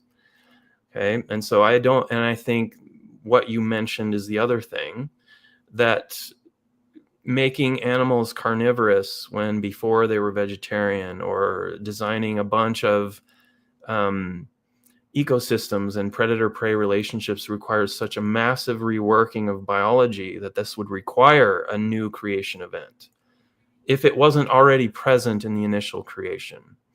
And so I don't think there was a major event that is not mentioned in Genesis 3 along these lines. Right. So the animals always were kind of designed the way that they're designed, right? I think so, and I think that's because of God's foreknowledge. He knew we were going to sin, and so he already put some stuff that is consequences of sin into the initial creation. So what do you mean that he already, based on the consequences of sin, created or did something with the animals prior? Well, because I think God is timeless. I think he knows the whole timeline, and so he can engage in what's called backwards causation. So he can make effects occur before in the time sequence their cause, but that are logically posterior to their cause.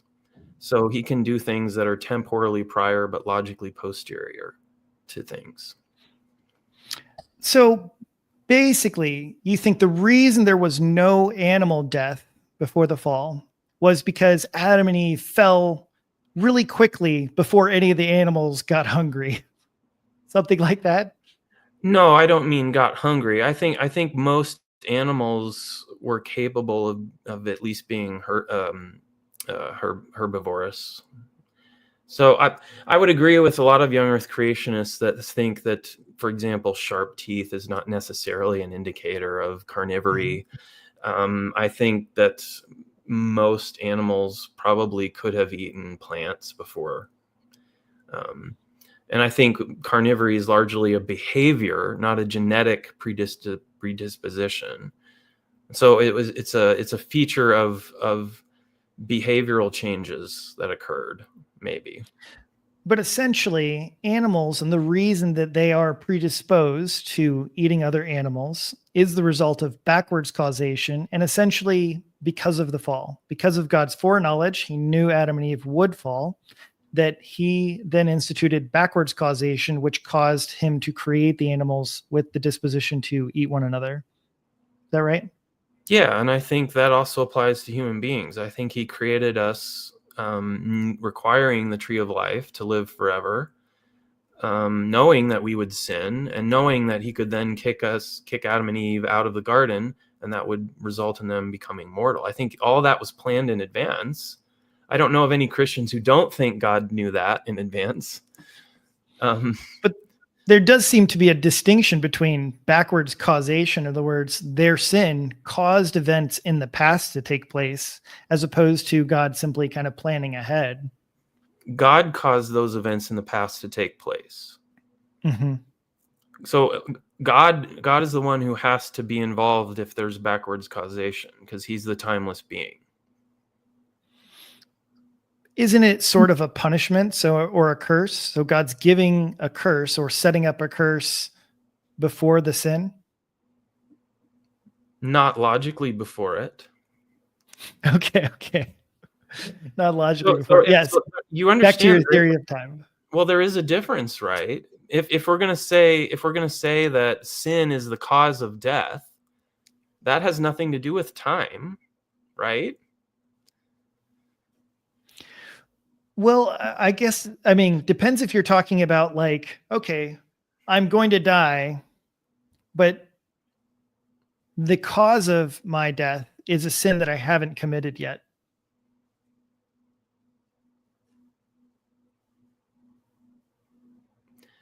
Well, I guess it depends on if you're going to die before you commit the sin, in which case you didn't actually commit the sin. But other than if your lifespan lasts long enough for you to commit the sin, then I don't see a problem with that. Yeah, but you're talking anyway. Yeah. So to me, the idea of backwards causation is the idea that yes, God is doing things in the past based on events that you will do in the future or have done in the future. Because you have a B theory of time; those moments are already real, right?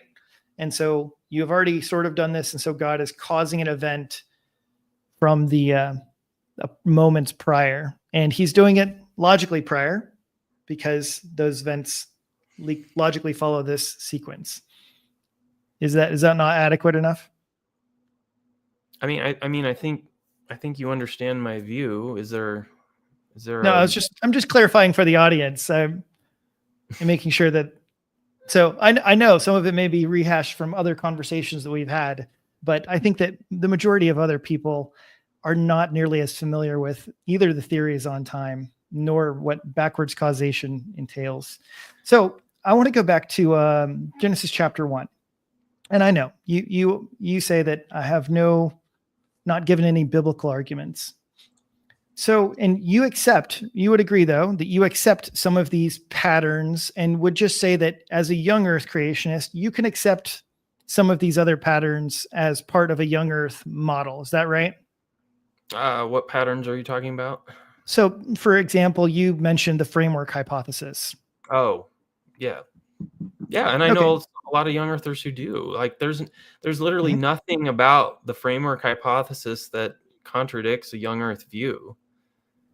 As I tried to make clear in the opening statement, God is the author of history. If he wants to write symbolism into history for some reason, and we know he did that with the 6-day week and the 7th day of creation as an example to us for how we should live, right? God could have created instantaneously. He created in 6 days and gave us a 7th day of rest because he intended that to be symbolic to us. But that doesn't mean he didn't actually do it that way for real, like in history. In fact, I think that is evidence that he would have done it in history just to show us, hey, this is important, right? Like, sure. But I just want to make sure that everyone understands. Yeah, for the most part, you actually don't dispute the pattern, such as the framework hypothesis or the connections or the idea, because you agree that day 1 begins in verse 3. So each day begins with God said, ends with there was evening and morning. And basically, because I give 5 different bits of evidence to support the idea that days 1 through 6 are tightly connected, and you would generally agree with those. I'm not asking you to recite them all from memory or anything. Yeah, I just don't see what that has to do with the age of the Earth issue. And Sure, by sure. the way, do you know of any young Earthers who have said the framework hypothesis is just right out? Like that can't be the Yes, I have heard that. I have heard Okay. that. From Yeah. who? I would have, from like I said, I would have to bring up the Okay. receipts to All go right. and do those. I'm sorry, I didn't bring a list of names. Like many other things, young Earth creationism is a spectrum of views, right? And some people will hold to certain ones and reject certain claims, and other ones will accept other ones, right? Just like any other theological view. And I know, while for you, it doesn't seem to be compelling at all. I think that it is compelling and worth noting for many other people in the audience. If you have day 1 beginning in verse 3, then yeah, I think for the rest of us, the logical implication that there is prior matter, prior material, for most of us, we believe that, okay, if there is prior material, then it does suggest that there is time prior to the first day. Now, you mentioned the idea of 6-day creation account, and you have to say that, like, okay, this is an absolute beginning. You believe this is the absolute beginning of the entire universe. The only thing, as far as you know, that's not created in this example are the angels. Is that right? I wouldn't say that. I would say what the text says is that in the beginning, God created the heavens and the earth. You made a big deal in your opener about how this isn't the creation of all things because the angels weren't created. Again, I don't see what that has to do with the age of the earth issue. So to me, it has to do with this issue because I know our views diverge on this, but you cannot have something created. I don't think you can have something created outside of time. And so that's why I bring it up and mention it. And our differences on the time issue, as far as I can tell, seem to be the biggest difference in our views. And to me, it does seem almost impossible. I'm not sure how you could hold to your view if you don't have a B theory of time and you're not a presentist. If you think that's contrary, can you explain how could somebody hold your view and not be a presentist or not have a B theory of time? They could hold to my view. They could hold to the young earth view the same way that Saint Basil of Caesarea believed that the days of creation were 24 hours before the creation of the sun, even though he was a geocentrist. Okay, so because he was a geocentrist, he thought that the amount of time it takes for the sun to revolve around the earth is 24 hours. So how do you have a 24-hour day before the sun is created? Well, Basil said, well, it's because God knew what he was doing. And what he said is what is the case. And what he said in the Bible is that day 1 is the first day, and then there's the second day, and then the third day, and there was evening and morning, and these are all the same 24-hour days. So he believed that God made the days 24 hours before the creation of the sun, even though he didn't understand how that could happen. Okay? So I think people can hold to the obvious interpretation of the text, even if they don't have a clear philosophical understanding of how that could happen. And the fact that they may not have a clear philosophical understanding and yet still come to the young earth conclusion is evidence that the text is clearly saying what young earthers believe. Is that even if we don't have this super complicated philosophical explanation, which I think I have one, we still come to the young earth conclusion. Again, because that's what the text appears to say, and there don't appear to be textual reasons for your sort of, in my mind, I refer to your view as the minimalist gap theory, because it sounds like the gap theory, but it leaves out all of the original good reasons for the gap theory from a scientific point of view, and it just takes the biblical claim. Adam, you have time for one more question if you want it. Sure. Let's do one last thing. One last thing here. And it would just be that it seems to me like my explanation is simpler, more parsimonious with the text. And I know you disagree, but to me, it seems like I don't need to carry with my view the logical moment, the precondition, all of these other baggage to me that it seems like your view carries in verses 1 and 2. But instead, why isn't my view simpler by simply saying that when we talk about there is a material earth in verse 2, that I don't have to posit some sort of idea of initial conditions, time zero, or a B theory of time? Why is your version simpler than mine? You're forgetting that you're claiming that there's some kind of time that passes when the Bible never says that. So if you're taking a simpler view of the text and you're just going with what the Bible says, it doesn't say there's a time that passes before day one. I think the greatest evidence of there is time is when it says, in the beginning, God created the heavens and the earth. To me, that's a time statement. So, I would all right, Donnie. agree. I would agree, but I think that's a summary statement. The first verse. I know you think you've argued in the past that the first and second verses can't be a summary statement. I think, right? I think it's only the first verse that's really a summary statement. But Gentlemen, Ben, let's give you the last word on that round, as Adam had the last word in round 2. Time flew by. That was close to 60 minutes of back and forth discussion, asking each other questions and engaging. Our debate question tonight is the Bible agnostic about the age of the earth. I appreciate the thought-provoking 60-minute discussion, Ben and Adam. Now we have concluding statements. Good opportunity for us to wrap up our thoughts, wrap up our points, and solidify our cases for our audience to analyze in hopefully an objective manner. Ben will give you the first 5 minutes for a concluding statement, and I will start the timer on your first word. Go ahead. okay, well, in the opening statement, I asked Adam to give his cohesive, coherent, holistic view of the text of Genesis. We didn't hear that from him. I asked him to give us what he thinks the natural history of the world is. We got close. He's kind of said that other old Earth creationists believe in an old Earth because of science, but he didn't say that himself, and that's all that I was asking him.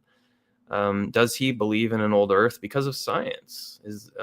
And he kind of interpreted me as asking him what he thought the Bible said when I was asking what he actually thinks. But again, we didn't hear that from him. Our view of the text, I kind of ran out of time, so I'll just go over this now. I think that Christianity is a historical religion, and it makes claims about history, and history is very important. Most of the Bible is history. If Jesus didn't historically rise from the dead, right, we're fools and the most to be pitied among men, Paul says. If God is not the actual creator of the universe in actual history, then who are we worshiping, and why do we think he's, the one true God? The Bible is a historical document that makes claims about history, and the theme of Genesis is this is the history that Moses is telling to bring everybody up to speed to where they are at the time of the Exodus and whenever Moses wrote Genesis. Okay. And all throughout Genesis, we get a timeline from the beginning of Adam, from the beginning of the first day of creation. It goes 1, 2, 3, 4, 5, 6, and Adam is created. And then starting with Adam, we get this long timeline of about 1,600 years until the flood, and then timeline up to Abraham and all the way up through Joseph, which the contemporaries of Moses would have then known that was a few generations before them in Egypt. We also get themes that I think are there that at the very last verse of Genesis is Genesis 50, verse 26, which gives the age of Joseph at his death, which is 110. And I think this is God saying that this is the completion of God's plan that he outlines in Genesis 6, where he says the days of man will be 120 years. And Joseph is the first one who dies under age 120. And so, again, I think the timeline is extremely important to the book of Genesis. And it is very strange if Moses were to leave out a period of time prior to what he calls one day and then the second day, implying that one day is the first day, leave out a long period of time of actual history that's not in this account that's supposed to be the history of the whole universe. And he leaves it out and then doesn't even mention that it's there. So not only does he not mention that it's there, he doesn't give any kind of timeline at all, even though the entire rest of the book takes place on the backbone of this timeline, from the beginning of creation in day one and to the end of the genealogy with Joseph's death. I mean, it's all takes place within this chronogenealogy. And I would argue that the beginning of Genesis 5 is the beginning of the chronogenealogy, starting with Adam, but Genesis 5 is actually the third creation account. We often speak of there being two creation accounts in Genesis 1 and 2. Genesis 5 contains a creation account as well. It refers back to the creation account in Genesis 1, and it talks about man being made in the image of God, and it talks about them being made male and female in Genesis 5, and then it talks about in the day that they were created, which is the same wording used in Genesis 2, verse 4. So it's a callback to both the previous creation accounts, and Genesis 5 is the beginning of the third creation account, and then it starts immediately with the timeline. And so I just have a hard time, some of these old earth arguments give me the impression of a 13-year-old who is mad at their parents for not letting them stay out past 9 p.m. or something, and is arguing with their parents and trying to get out of it. And if you ask that 13-year-old anything about what their parents think, his response is going to be, well, my parents are wrong, but that they don't have a mature view themselves. And I think a lot of this objection to the young earth view is like that. 20 seconds. Okay. If you're looking at the text honestly and looking for it as a positive source of information, okay, what is the truth? What is it saying? I think you're going to come to the young earth conclusion. You're going to come to the conclusion that God is telling us the entire history of the world, and that was his intent. That was the intent of Moses, and it does say that. It does give us that history, and trying to weasel out of it by reading between the lines things that aren't stated in the text, I think is not a good reading of the text. And that I don't think Adam gave a whole lot of positive evidence for his view. Ben, thank you very much for that 5-minute concluding statement. To the audience, we've got roughly 5 to 6 minutes left before we start to engage your questions. Therefore, you have roughly 5 or 6 minutes to get it in your final questions, challenges for us to interact with. Adam, you have between 5 and 6 minutes for a closing statement. Go ahead. All right. So tonight has been an interesting debate. Certainly each one of them brings with it its own flair. So now you have heard the arguments, and let us see if we can draw together some conclusions based on what we've heard so far. Now, my opponent argues and talks a lot about timelines throughout Genesis and wants to follow the genealogies.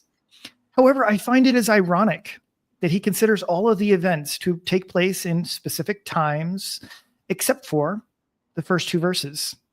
These, for some reason, are talked about without time, and instead are preconditions, but not have actually taken place in any sort of time. He also proposes the idea that angels themselves are created outside of time.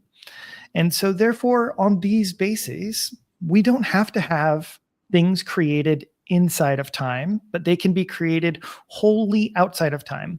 Well, to me, part of this seems unverifiable and unprovable. In other words, how could I disprove something that, God created this at a particular time, if God could have created any number of things and all things without time at all. God doesn't need time to create multiple entities, the earth, the ground, or anything like that of the sort. This to me seems very implausible, and to me rubs completely against most of the apologetic training that I've had concerning the idea of the universe.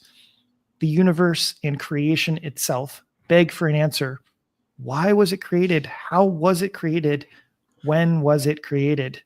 Ben's answer as far as when was it created was that it could have been created any indefinite number of time because of his view of time. Now, we've given several arguments, and I would just like to draw your attention to the simplicity of the arguments.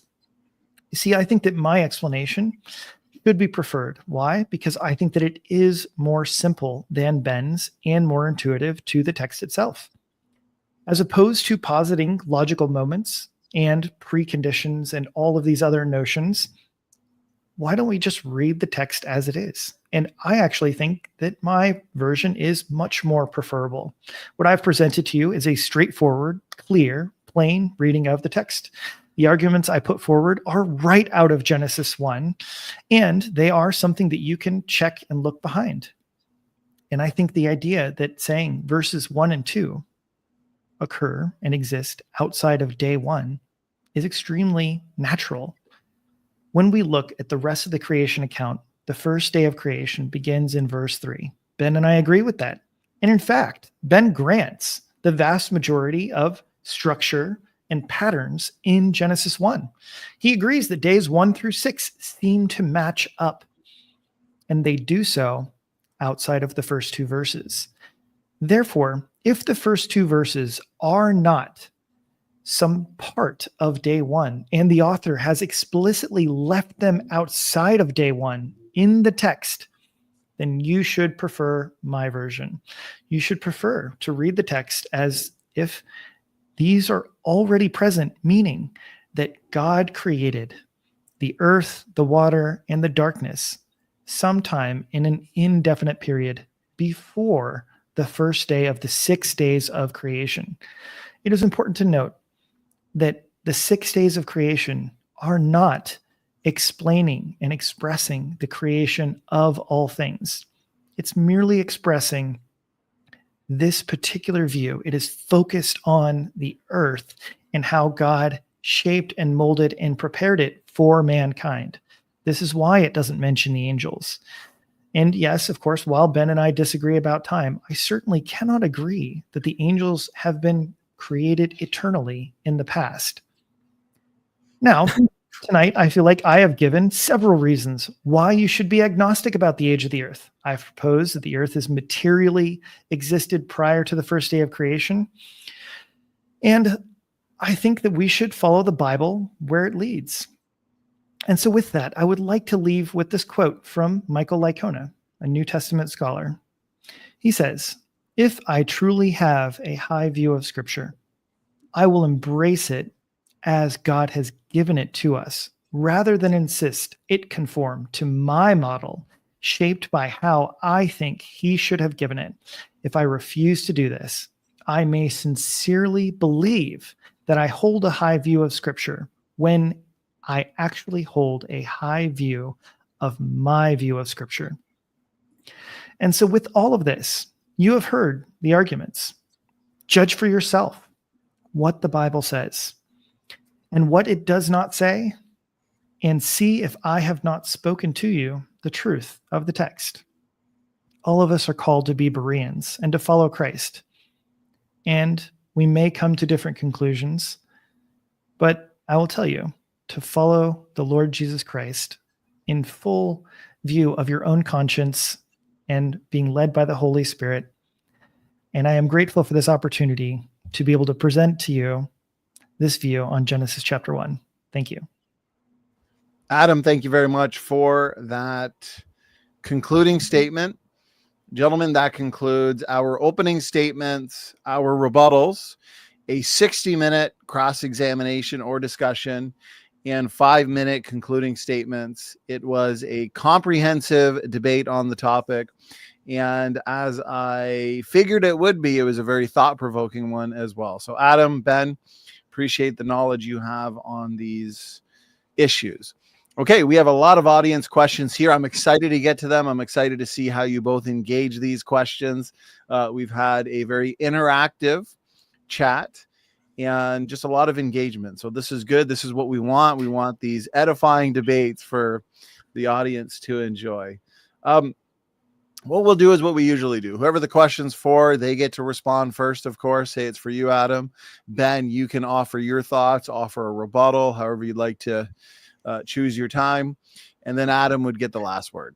So that's how we'll move along here. So first one comes in from Born Again RN.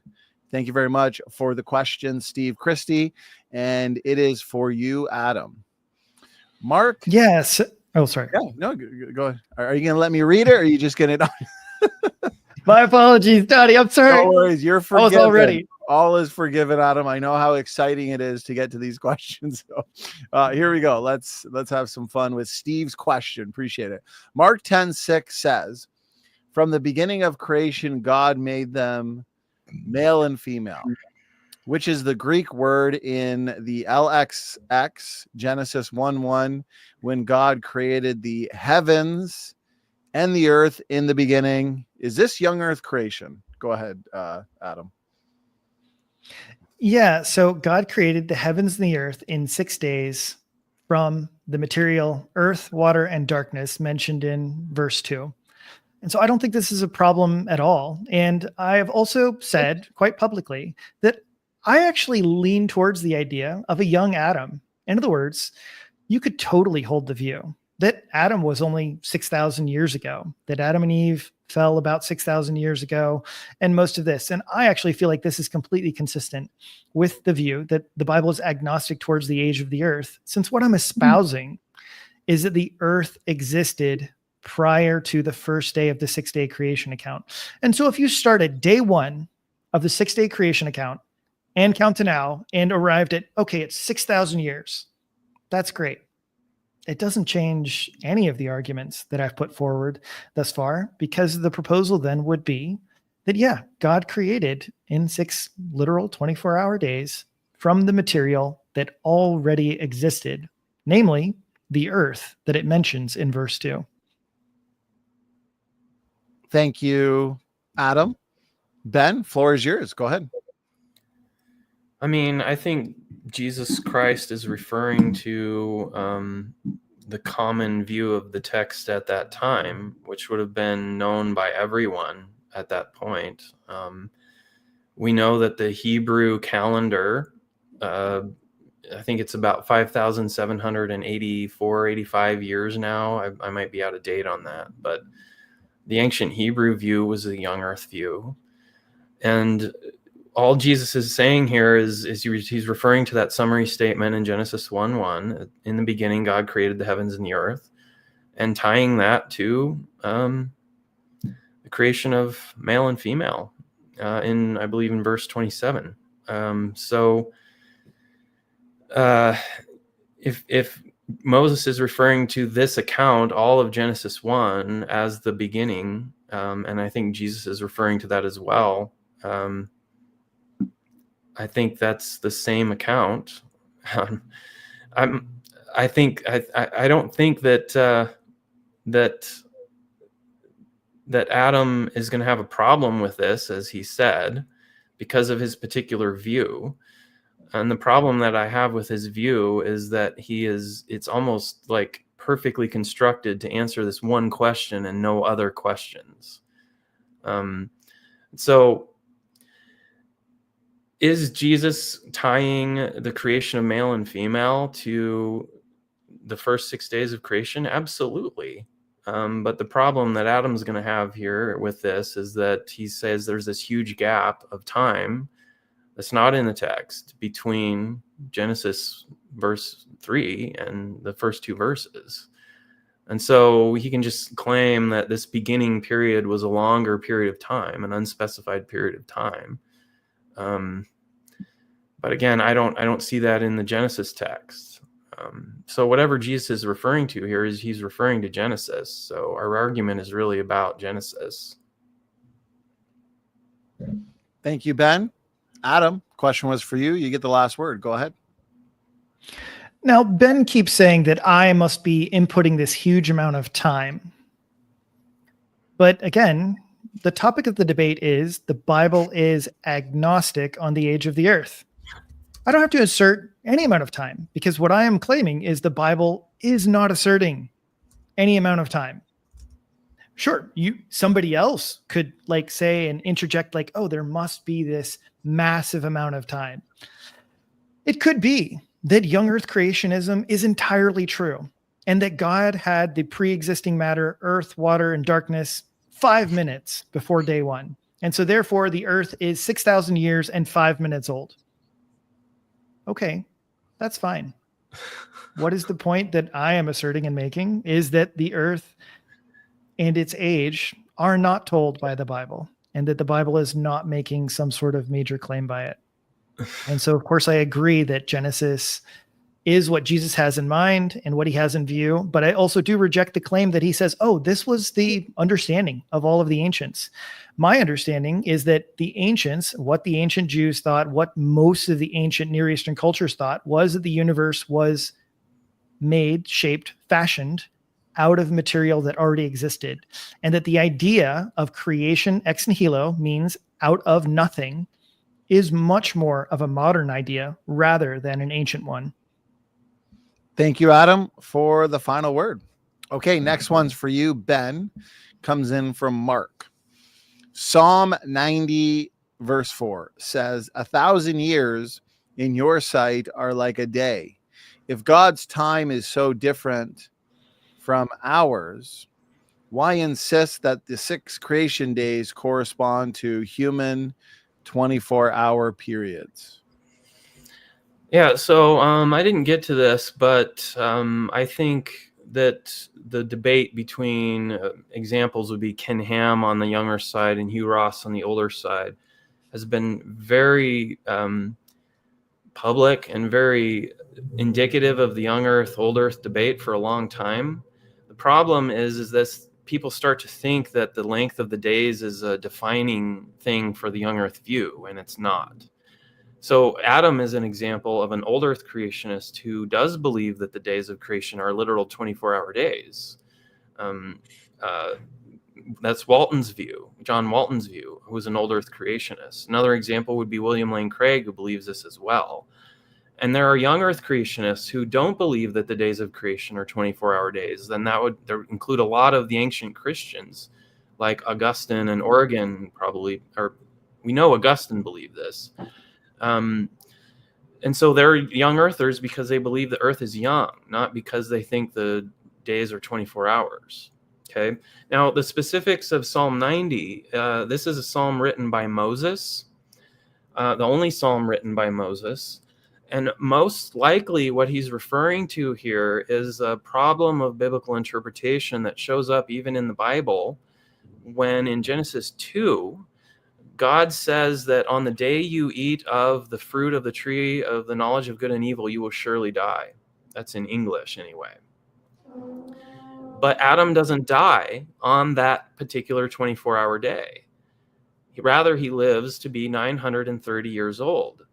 Okay, and so it looks like that Moses is interpreting this as meaning that 1,000 years are like a day in this context.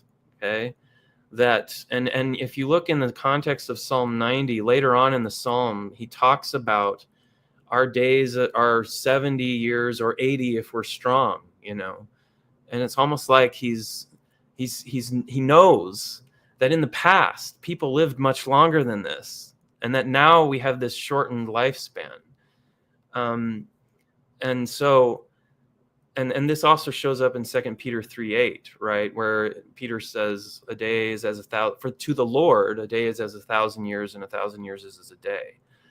But nobody in the ancient Christian world actually applied this to the days of creation in Genesis 1.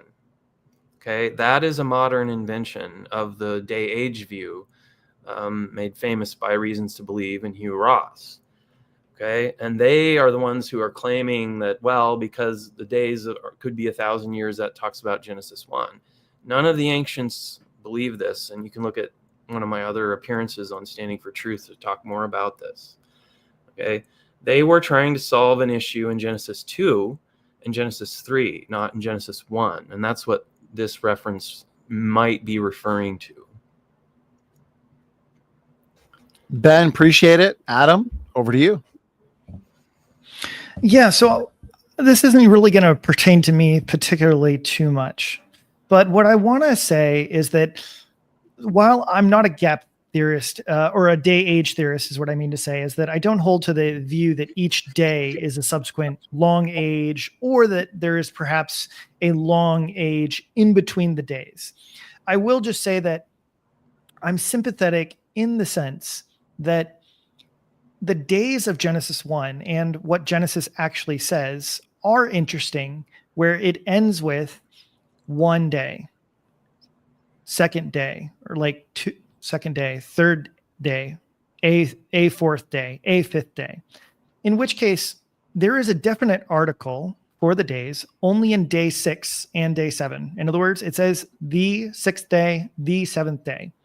So grammatically speaking, the Hebrew does seem to be a little bit more flexible when it comes to a gap theory in between days, or a day age theory, in just that it says a one day, like a second day, a third day, a fourth day, a fifth day, and then it finishes, and the finishes with the 6th day and the 7th day.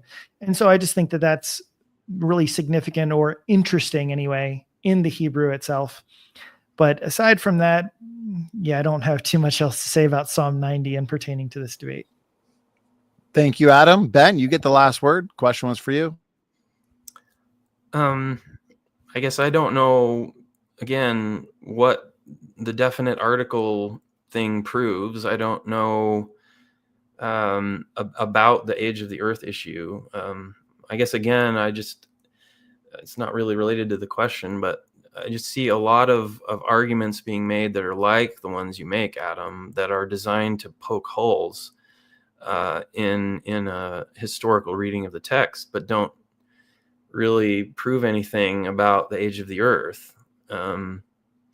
So, I mean, that's all I have to say, I guess. Okay, thank you, Ben. So that was for you, Ben. Let's get one for you now, Adam. Comes in from Two Rising Fall. Question for Adam. Can you provide evidence that in the beginning isn't the start of the first day of God's creation week? Yeah, I would encourage you to go back and look at my presentation, as the 5 points of evidence that I presented are evidence that when it says in the beginning, it is not part of the first day of creation, because verses 1 and 2 are disconnected and disassociated from the first day, which is in verse 3. And even Ben agrees with me that, yeah, okay, it's not directly connected. And so these evidences were, one, the patterns, the pattern that, each day begins with, and God said, and then it ends with, and there was evening and morning. It also shows that there's a pattern connecting days 1 through 3 with days 4 through 6. There is an act of creation or a blessing on each one of these days, 1 through 3, days 4 through 6, with a double blessing in day 3 and day 6. Subsequently, there is also a connection where the first 3 days are focused upon separating, and the second 3 days seem to be focused on filling in those gaps. Next, there is also the connection that each one of these days seem to appeal back to verse 2. Each one of these appeal back to verse 2. The notion in verse 2, it says there was void and darkness and emptiness, right? So there's, void, darkness, and formlessness. Each one of the days appeals back to those 3 major elements. And so all of these things are patterns and structures that appear designed, and they're designed by the writer or by God himself in how he created the world, regardless of how you slice it. When you see information, when you see patterns, you should infer design. And we know that they're designed to leave out the first 2 verses. Therefore, you should not connect verses 1 and 2 with the following verses. And to cap it off, the Hebrew writing itself shows that the Vav consecutive connects verse 3 all the way through day 6. But again, it, strangely enough, leaves out the first 2 verses of the text. And therefore, you should not think that when it says in the beginning, this is the beginning of the first day. Thank you, Adam. Ben, floor is yours. I think the bare fact that it says in the beginning God created the heavens and the earth, and a large portion of what the ancients would have considered to be the heavens was created on day 4, meaning the sun, moon, and stars, indicates that verse 1 is a summary statement.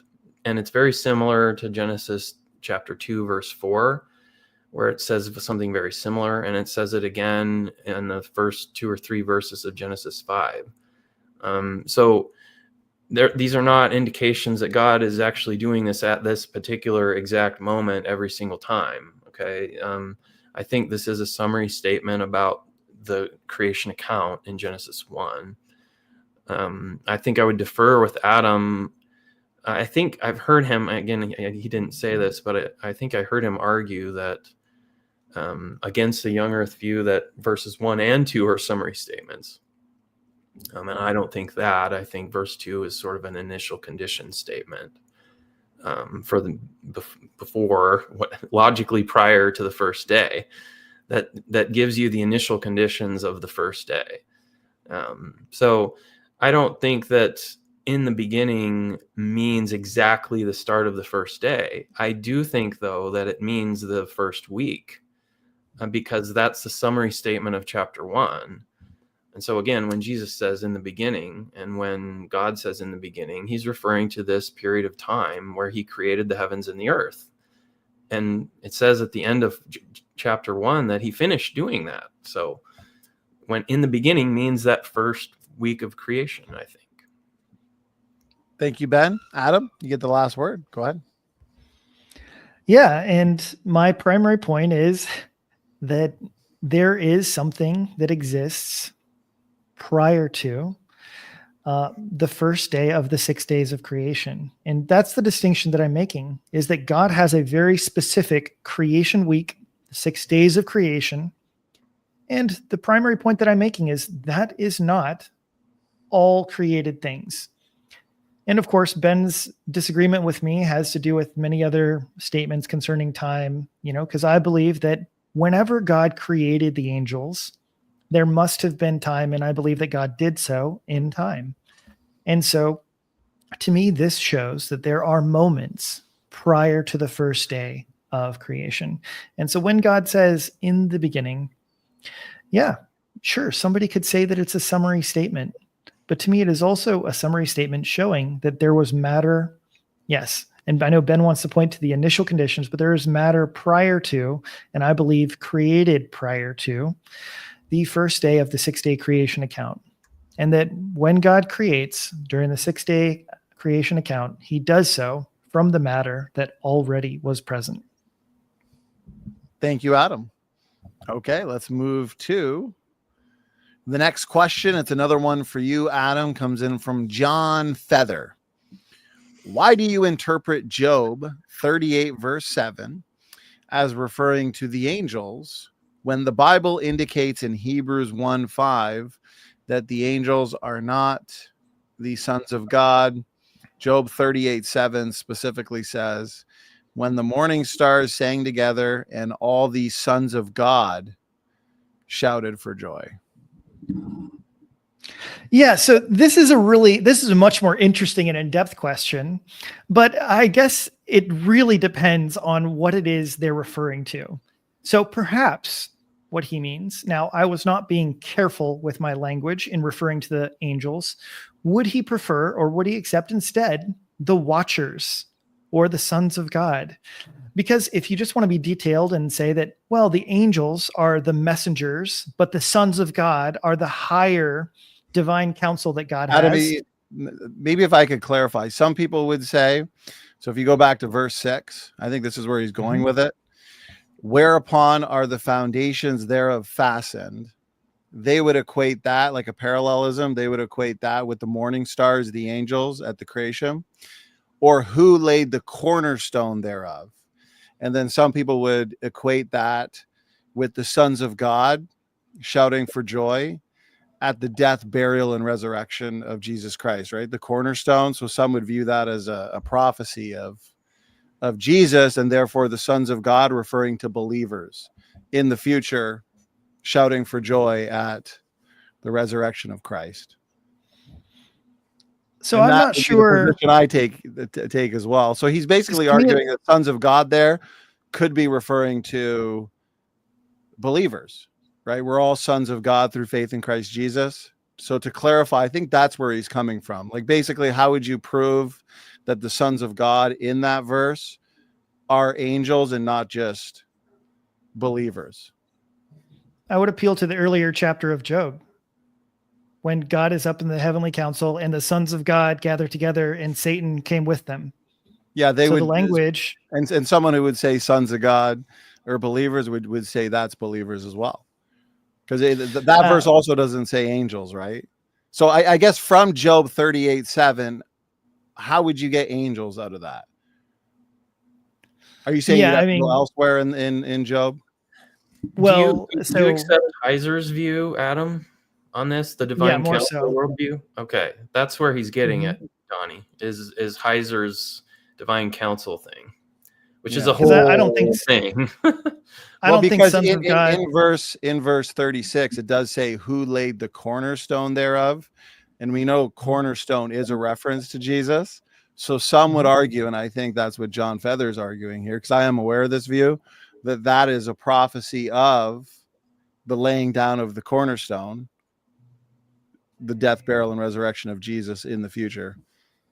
It seemed to me the question was focused on how do we get angels out of the sons of God, I guess. That's what I was right. And he's saying, so he's basically challenging you to prove that the angels there is even referring to the sons of God. The sons of God, he seems to be implying, are not angels, could be something else.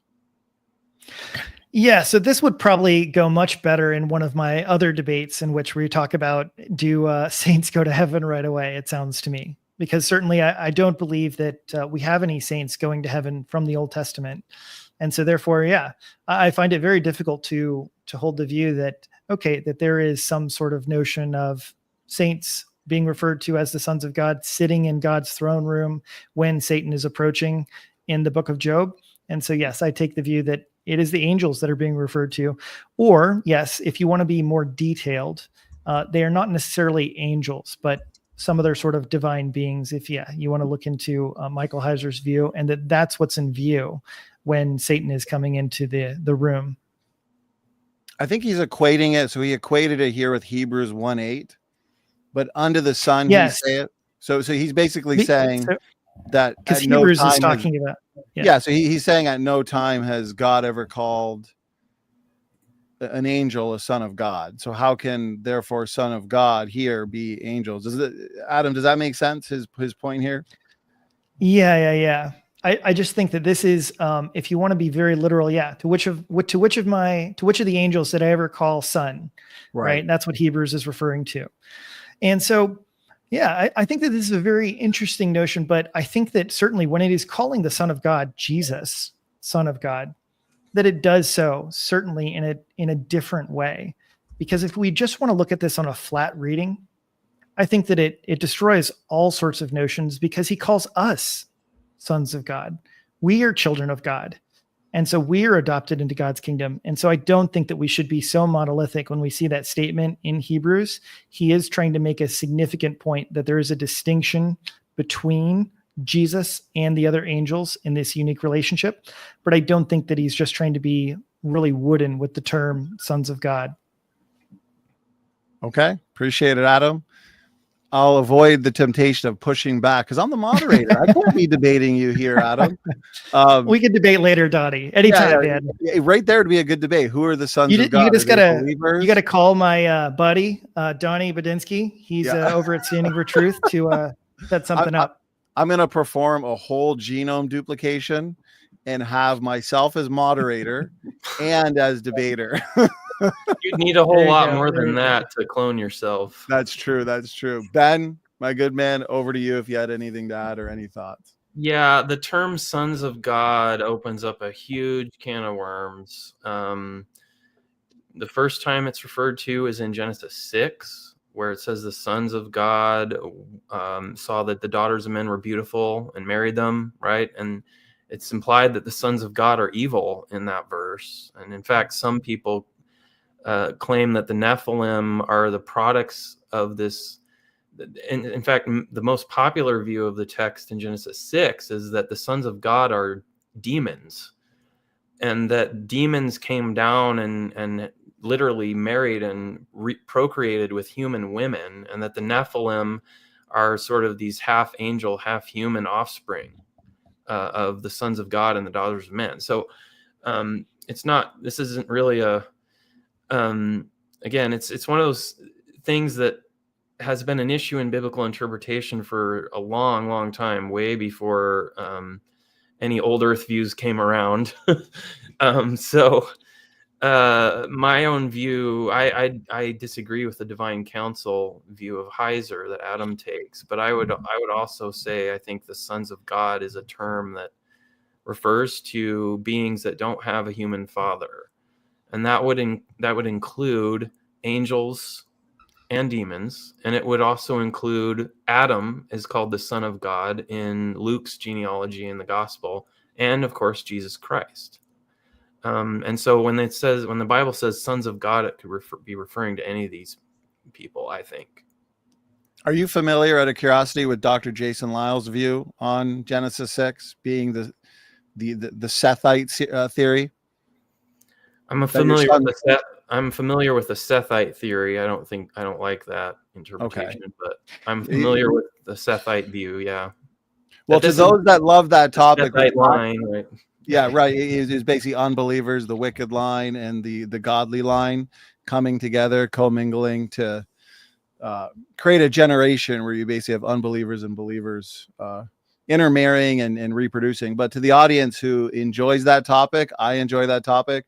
We have a really good debate coming up in March on the Nephilim question. Right, people love that Nephilim debate issue or controversy. So we have a debate between Pastor Tommy McMurtry and George Antonios on the question, who are the sons of God? So in a way, this is a bit of a teaser for that. Adam, you get the last word. Go ahead. Which view is George taking on that discussion? George Antonios is taking the angel human hybrid idea of Nephilim. Tommy's taking the view that sons of God are always referring to believers of some kind. So it's going to be good. Yeah. One of these days that I've thought about adding that to the list, but it's not quite on my priority list. It's a growing list, isn't it? Yeah. One thing at a time, or 4 or 5 at a time. Right. So concerning, this, I just think that if you really do, you parse out all of the different passages that talk about, who did he ever refer to as sons of God? I do think it's an interesting and not a very simple question. And concerning the notion, Michael Heiser's view is that the sons of God are not angels. He doesn't refer to them as regular angels. He considers them as members of a divine council, and he doesn't make that. He doesn't think that they're in the same category. And so I think that, it depends on, there are lots of different, depending on which view you take on each one of these individual verses, in which case you guys can watch the future debate between me and Donnie and find out the truth. The debate of the century. By the way, gentlemen, there's a lot of positive feedback for tonight's debate. A lot of people expressing the fact that they really enjoyed the exchange between the two of you. And it's okay. Let's move on to our next question here. There's been a couple questions on this issue, Adam, directed towards you on carbon dating. So we'll just use this one, and kind of the other questions on it are more or less the same, maybe a variation on it. Isn't it true that radiocarbon dating cannot give us dates past 100,000 years? Also, that there's not a way to date something to millions of years old. And then the other question basically has to do with carbon dating. And I'm sure you understand where they'd be going with that. So Adam, go ahead. The floor is yours. My understanding is there isn't anybody who uses carbon dating to try and date the universe to billions or millions of years old. The primary arguments that are used for dating the universe past these great limits, such as billions of years old, are going to be views like the red light shift theory and the expansion of the universe. It's going to be other more I can't think of the word, but astrological, like the cosmological arguments that are going to be the dates are going to be the arguments that people are going to use for things like this.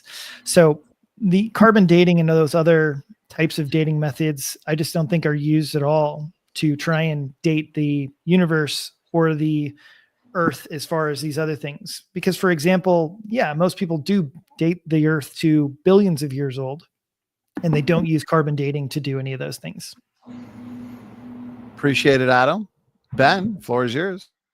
Yeah, in my secular chemistry class in university, my non-Christian professor told us that carbon dating doesn't go past 90,000 years. So nobody uses it past 90,000 years. That's not the only method of dating things that the old earthers will appeal to. Radiometric dating is completely different from carbon dating. They're two different things. So carbon dating requires that something have been alive. So you can't carbon date a rock, right? Because the whole point of carbon dating is it's referring to the exchange between a living organism and the radioactive carbon, or the ratio of carbon-14 in the atmosphere, in CO2 in the atmosphere. And it interacts with the atmosphere by breathing. Even plants breathe. And so you try to trace it through the history of the atmosphere. That's where the assumptions of radiocarbon dating come in, is what was the historical ratio in the history of the world of the atmosphere that they're using to date the animals to. So carbon dating can only refer to animals that have an interaction with the atmosphere. The way they try to date things like rocks that are not fossils or haven't been alive is another kind of radiometric dating. And there's several different kinds. There's uranium, lead, and potassium argon. There's a few others. All of those involve assumptions about the initial conditions, about uniformitarian assumptions that the rate has remained constant throughout history, and that nothing has interfered with the amounts during that time. Okay, so the really old ages, like millions of years or billions of years, they will use other forms of radiometric dating, not carbon dating. Appreciate it, Ben. And there's people in context of the carbon dating issue, to be exact, to relate it to either an old Earth or a young Earth. People are pointing out the fact that even though secular scientists don't use carbon dating for things older than 100,000 years, especially in the millions of years, then why do we find detectable levels of C14 and things like, and people are pointing to diamonds, oil, the argument basically goes that C14 should be gone if those things really are millions of years old. So and I think they've actually, creation scientists have basically said that every single thing that has been found with carbon in it has detectable levels of C14, which can't be the case if it's even millions of years old. So that seems to be more of the challenge to you in these several comments and questions, Adam. So let's hand it to you, and feel free to address or engage those points. Yeah, so there is and I don't know, maybe Ben and everyone will get sick of kind of hearing this sort of notion, but so there are lots and lots of scientific arguments, and this is one of the things that makes this subject an interesting subject, is that I'm trying to understand, again, the fundamental assertion, like we talked about during our debate, and that is that how can we say that there is sufficient or quite a bit of scientific evidence for a young Earth view if the young Earth view is predicated upon the Bible? It seems difficult for me to understand why my scientific position should change based on biblical evidence. And to me, that's what I feel like I'm hearing from many of the young earth proponents, Henry Morris, Jason Lyle, Kent Hovind, that they are purporting that, yeah, if they did not have the Bible, and yes, it goes back to the difference between observable science and historical science. Their claim is that the Bible is the only thing that's going to give us this historical information. So I don't understand what about the scientific evidence is supposed to change, or if they are just tacitly accepting the idea that scientific evidence weighs more heavily in favor of an old earth. So that's to me my difficult view with the great many of these questions. And as some people have pointed, like, oh, but this seems like it points to a young earth. One scientific piece of evidence that shows one thing is young does not show, therefore, that the entire universe is young. And so I don't think that we can simply say, oh, because one rock is young, therefore the universe is young. And even in secular science, they don't say that the earth is the same age as the rest of the universe. If I could add a level of depth to that question, because earlier Ben brought up helium and zircon crystals. These questioners are bringing up C14 in diamonds, oil, things that are supposed to be millions of years old, yet there's detectable levels of radiocarbon.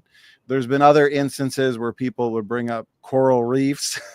So Adam, just to push back on you a little bit, there's been many lines presented to you, but you always say, well, just one isn't going to, but I've seen several now. So how would you, so I guess an extra layer to this question, how would you address the many lines of evidence that creation scientists would look to then say, okay, these many pieces of evidence give us a conclusion that the earth is young? So it's not just one, but many pieces. Adam, go ahead.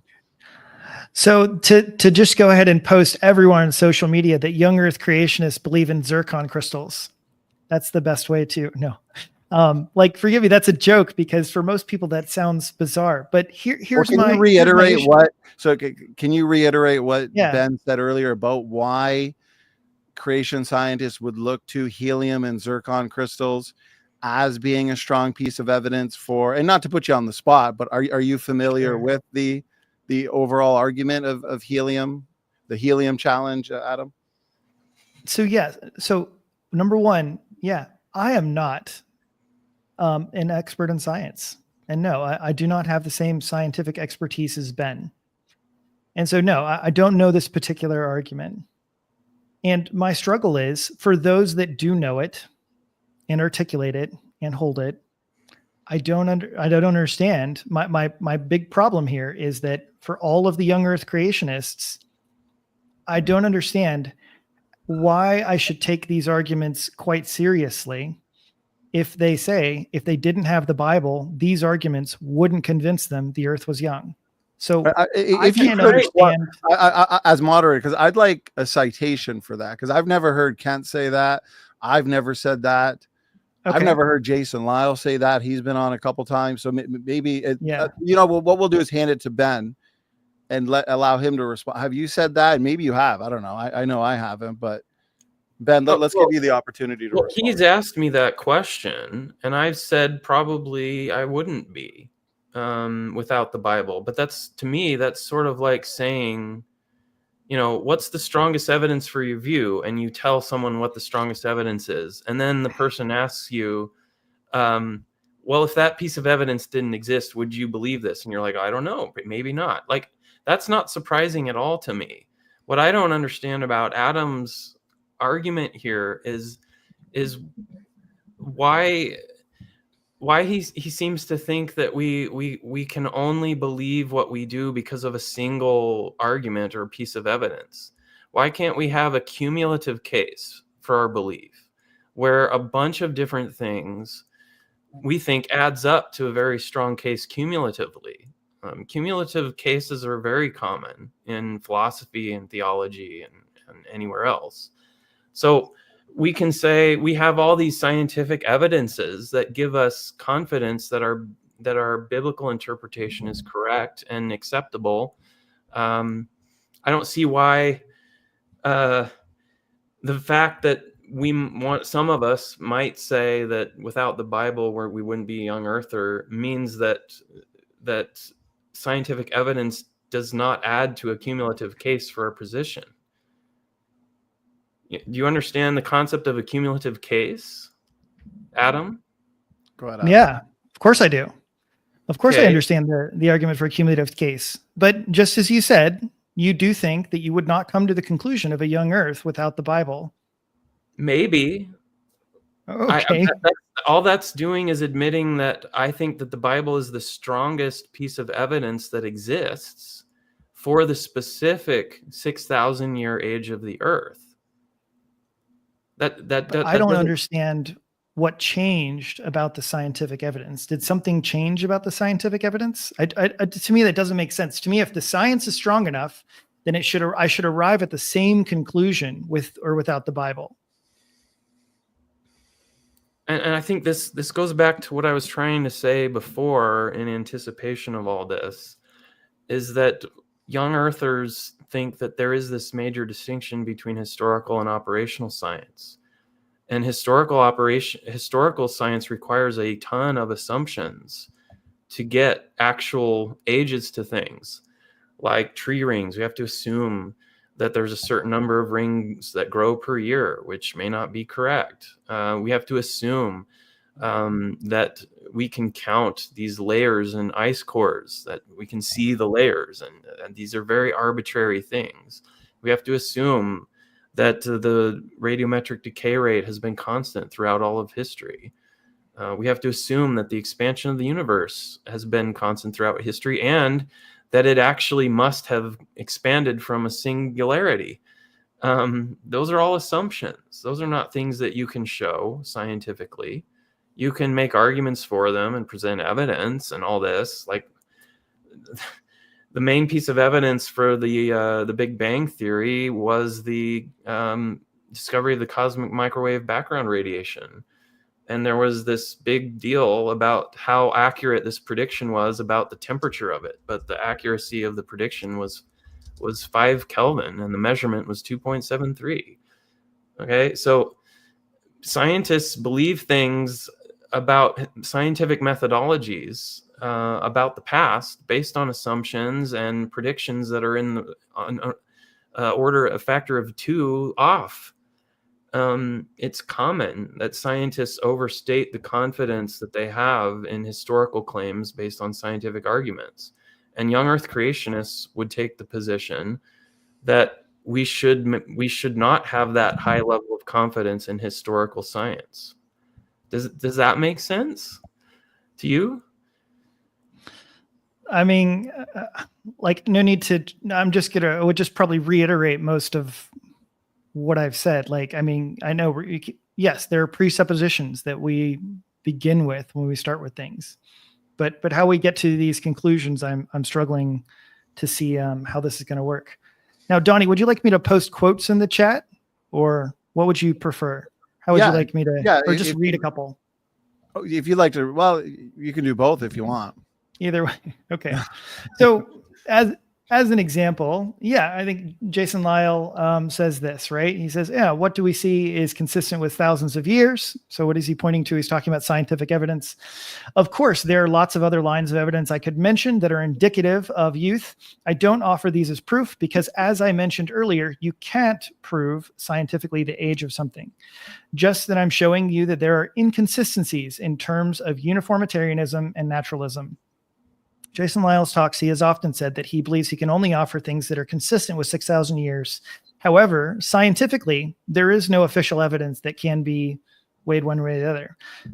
Jason Lyle says also here, I said, I'll concede that secular scientists are virtually unified in billions of years. I'm not surprised that Dr. Morris, he's referring to Henry Morris, when he also said that he is not aware of any scientist who comes to the conclusion of a young Earth based on science, or outside of a biblical interpretation. He said, is there any scientist that concludes apart from scripture thousands of years? No. Jason Lyle. Ken Hovind, yes, says in his debate with Destiny, I'm not aware of any scientific evidence that shows exactly 6,000 years. And he was very clear in explaining that, he doesn't have anything that's going to conclude based on science alone that the Earth is young, and presented no evidence in in which case he argues against, as Jason Lisle does, and as they both explain, that they argue against the idea that the universe cannot be billions of years old. But I have yet to see, yes, and Donnie, here's an open thing, live on camera. I've told you behind, all of our chats that you are the last living hope as far as I'm aware. So I would love to have further conversations on this topic, on the scientific evidence, because to me, you are one of the only ones in the major camps regarding, Ken Hovind, Ken Ham, Jason Lisle, Marcus, Dr. Marcus Hugh Marcus. Oh man, Marcus messed up Ross. his name. Marcus Ross. Yeah, Marcus was Ross. I think you're fusing. Hugh Ross Right is there is the the perfect fusion of Hugh Ross and Marcus Ross into To one. make this Well, I know to make he's- it even worse, actually, I was at an ETS conference where Marcus Ross sat directly behind Hugh Ross, or vice versa. And so when someone asks them a question, it's like Dr. Ross, they're like, "What?" Yeah, that's the worst. But yeah, I mean, each one of these to me, a great example as well is Dr. Ross. I believe that the creation was fundamentally altered at the fall, and I would disagree with you on the statement that the laws of physics have never changed since creation. So Dr. I Ross, think we'd have to really examine those quotes and talk to those making them, because someone like Jason Lisle, who's been on this channel, he's pointed to things like the James Webb Space Telescope and made future testable predictions before the data came out and said, hey, if the universe is young, this is what we should see.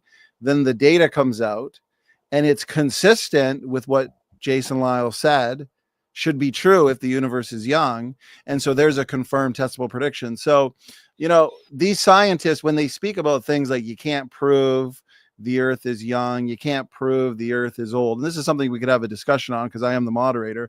That's true because science doesn't prove things, right? Every scientist would say, yes, science doesn't prove things. It doesn't even necessarily disprove things. Science deals with coming up with a hypothesis, coming up with testable predictions to either confirm or falsify that hypothesis. So someone like Jason Lisle saying, yes, we can point to scientific lines of evidence that are consistent with young earth creation, that to me sounds like scientific lingo, basically being really careful to not say, well, this like for me, I'll never say, well, helium and zircon crystals prove a young earth.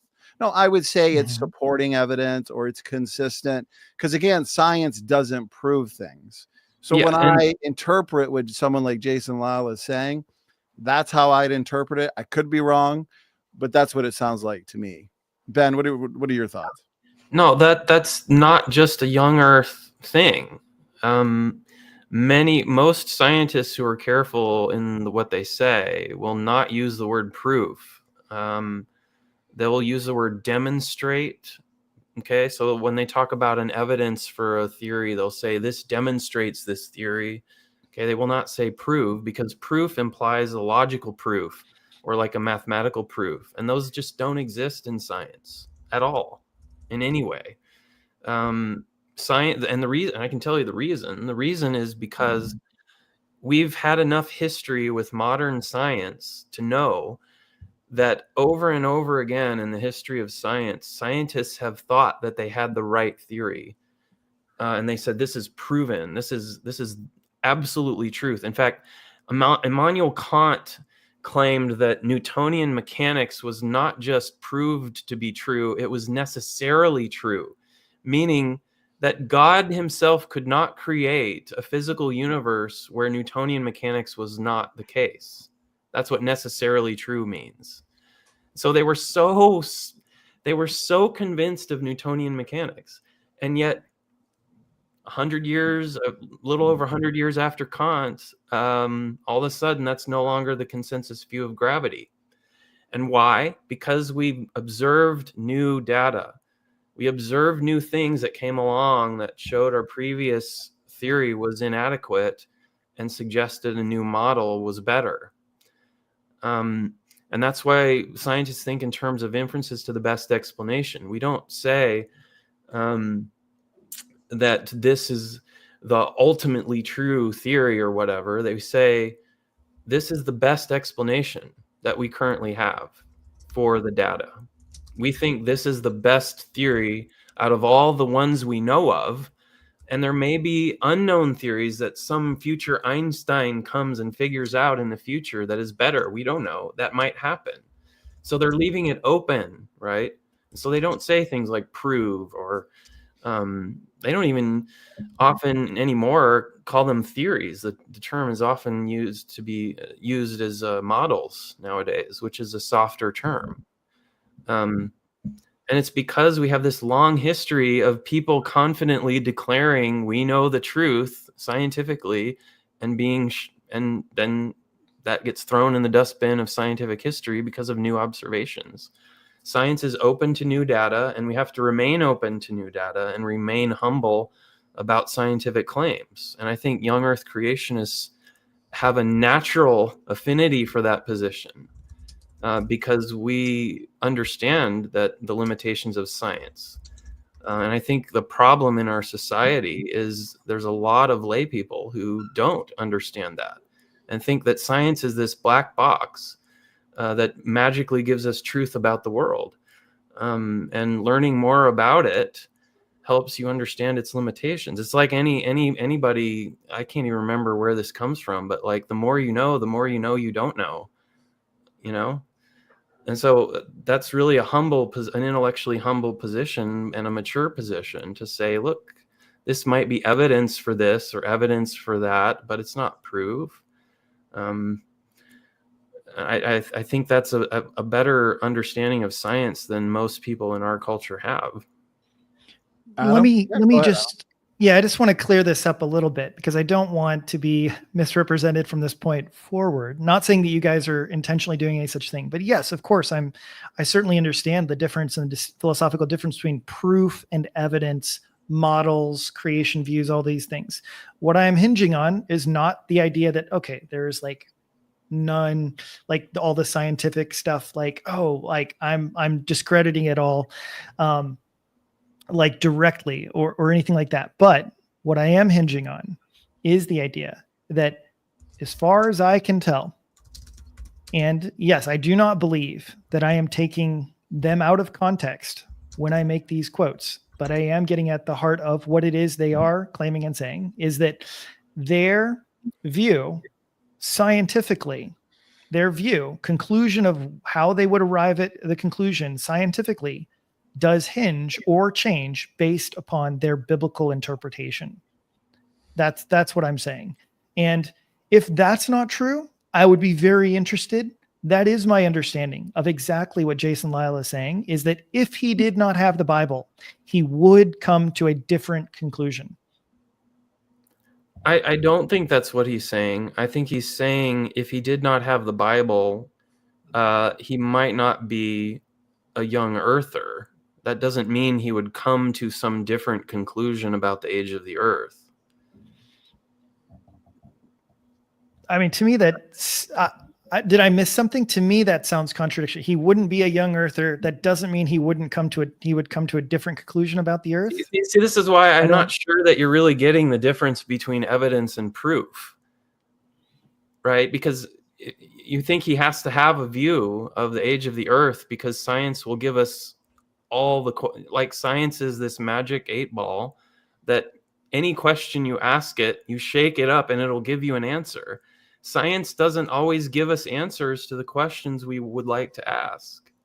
And neither does the Bible. That is my claim for the day, is the Bible is agnostic on the issue. It doesn't give us the answer. Well, I think it does. And that's the purpose of the Genesis text, is to tell the history of the world. But we went over it already. There we go. Back to square one. But can we agree though? Can you at least agree that maybe someone could be agnostic based on scientific evidence alone? And that could be what Lyle means. That he's agnostic on the age of the earth? Based on scientific evidence alone.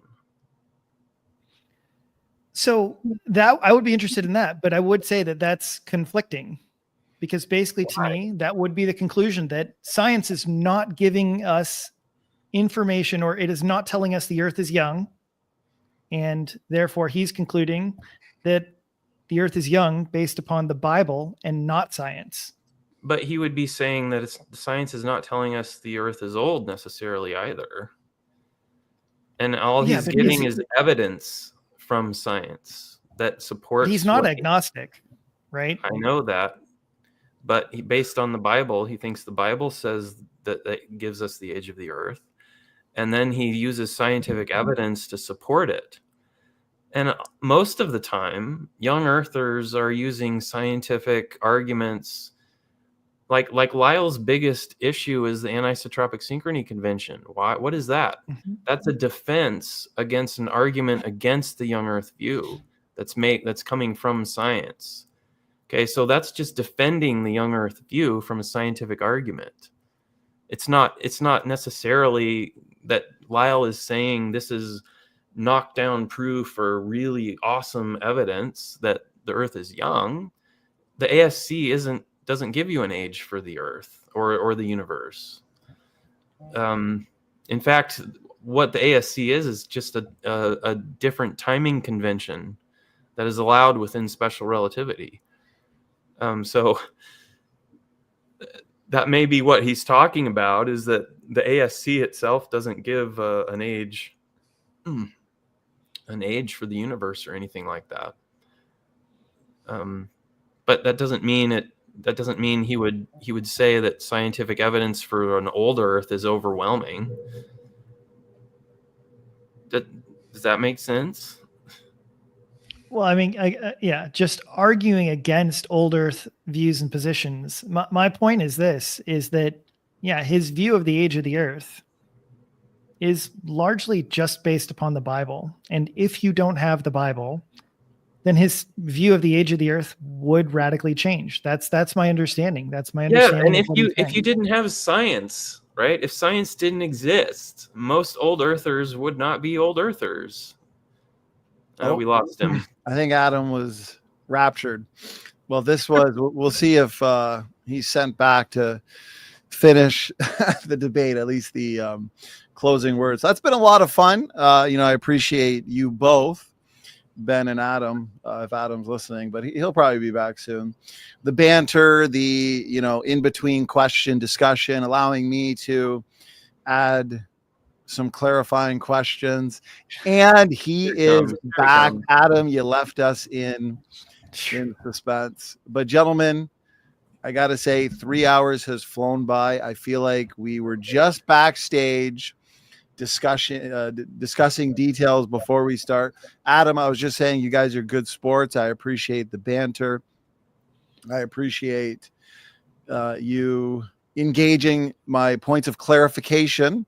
What could be fun one day is just a podcast, laid back discussion, all three of us, or maybe 4 people. Who knows? There's a lot to discuss, and this Q&A, as usual with the audience Q&As, it allows us to elaborate on points, to further discuss issues, since there is limited time, obviously, right, in your rebuttals and your cross exam. So this is good. This is a great topic. You guys are good sports. I appreciate the professional nature of the debate. So if we could, let's get some final words and final thoughts as we that was a good amount of time spent on audience questions. So, okay, Ben, let's start with you. Appreciate you doing this. I hope you had as much fun as I did, and also the audience. And Adam, with that smile, I can tell you had a good time as well. So Ben, let's hand it to you. Final words, final thoughts. Yeah, well, I appreciate Adam being willing to discuss this without blocking me. So, as soon as this ends, Adam, block. Hold on, I gotta make some adjustments right now. Just kidding. Yeah, I would like to say, Adam, that I think you're a sincere person, and I think you're genuinely struggling with this, and I've appreciated a lot of your other commentary on the Bible. You clearly have some a love for the Bible and insights into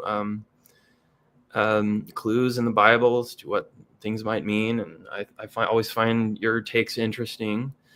I wish that you would be more clear about what your own actual views are, because what I've been trying to say this whole time is, like, we have a clear view, and there are other clear views out there, and you seem to have this very, very tentative, like, position that you hold very strongly, and that's fine. But I think the metaphor that C.S. Lewis used was, the Christianity is like a house, and we're not meant to stay in the hallway. We're meant to go into one of the rooms. So I hope you find a room that you like, and I would encourage you that I really don't think that the young earth view is that difficult, would be that difficult for someone like you to take. I don't see a lot of strong arguments against the young earth view. In fact, you even said, like, it could be young, I'm just saying that the Bible's agnostic. Well, I don't think there's a lot of barriers there, so I don't really understand why the young earth view is the only one you're arguing against. But I don't know. That's something we can talk about some other time, maybe. Okay, Ben, appreciate that. I love these healthy discussions that are also thorough. I do think you both managed to discuss and engage a lot of the most important points on this issue. Specifically, the question, is the Bible agnostic about the age of the earth? We even got some science in there. So best of both worlds. To those that enjoyed what they heard from Ben, here is a link to his podcast and also his creation.com page. Adam, thank you as well for doing this. You're always a good sport and laid back during these debates. And you are racking up a lot of debates on that debate resume, that's for sure. So, Adam, hope you had a good time. Thanks again for your time and also work prepping for this. Let's hand it to you for some final words, final thoughts. Yes. Well, yeah. Thank you, Donnie and Ben, for not blocking me. So, yeah, you know what? I haven't had as much luck necessarily in discussing some of these issues with other young earth creationists. Not everybody is willing to talk about this. So, hey, cheers to both of you for being willing to talk about this. And yeah, to engage in some thought-provoking conversation concerning the Bible. I don't understand why Ben is so confused as to what my view is, or as to why it is not so clear. I think that my position has been fairly clear. I am asserting that the Bible is agnostic. Agnostic is a view. The idea of event horizon, in other words, that there is something beyond what we can see, where the answers specifically lie, is not unreasonable or illogical. There are many things in which the Bible does not tell us, and we can say it's like, well, but we should have a clear view on all things. And I'm just saying that this is one of those things the Bible has not told us. Now, Ben agrees with me that the Bible is agnostic on the creation of the angels. And I'm just saying it is also agnostic on the material creation of the earth itself. That's my position. That's my view. And I'm saying that, yes, you cannot know it.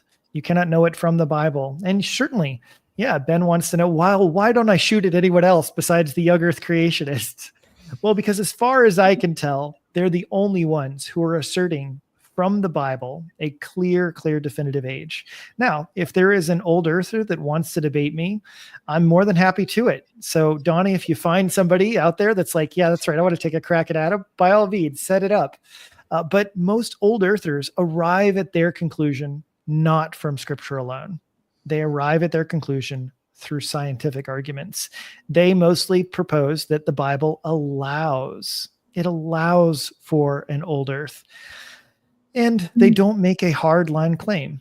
And so because of that, and for that reason, I don't have as many arguments with them, because old earthers are either too lazy or just too apathetic. They don't seem to care as much.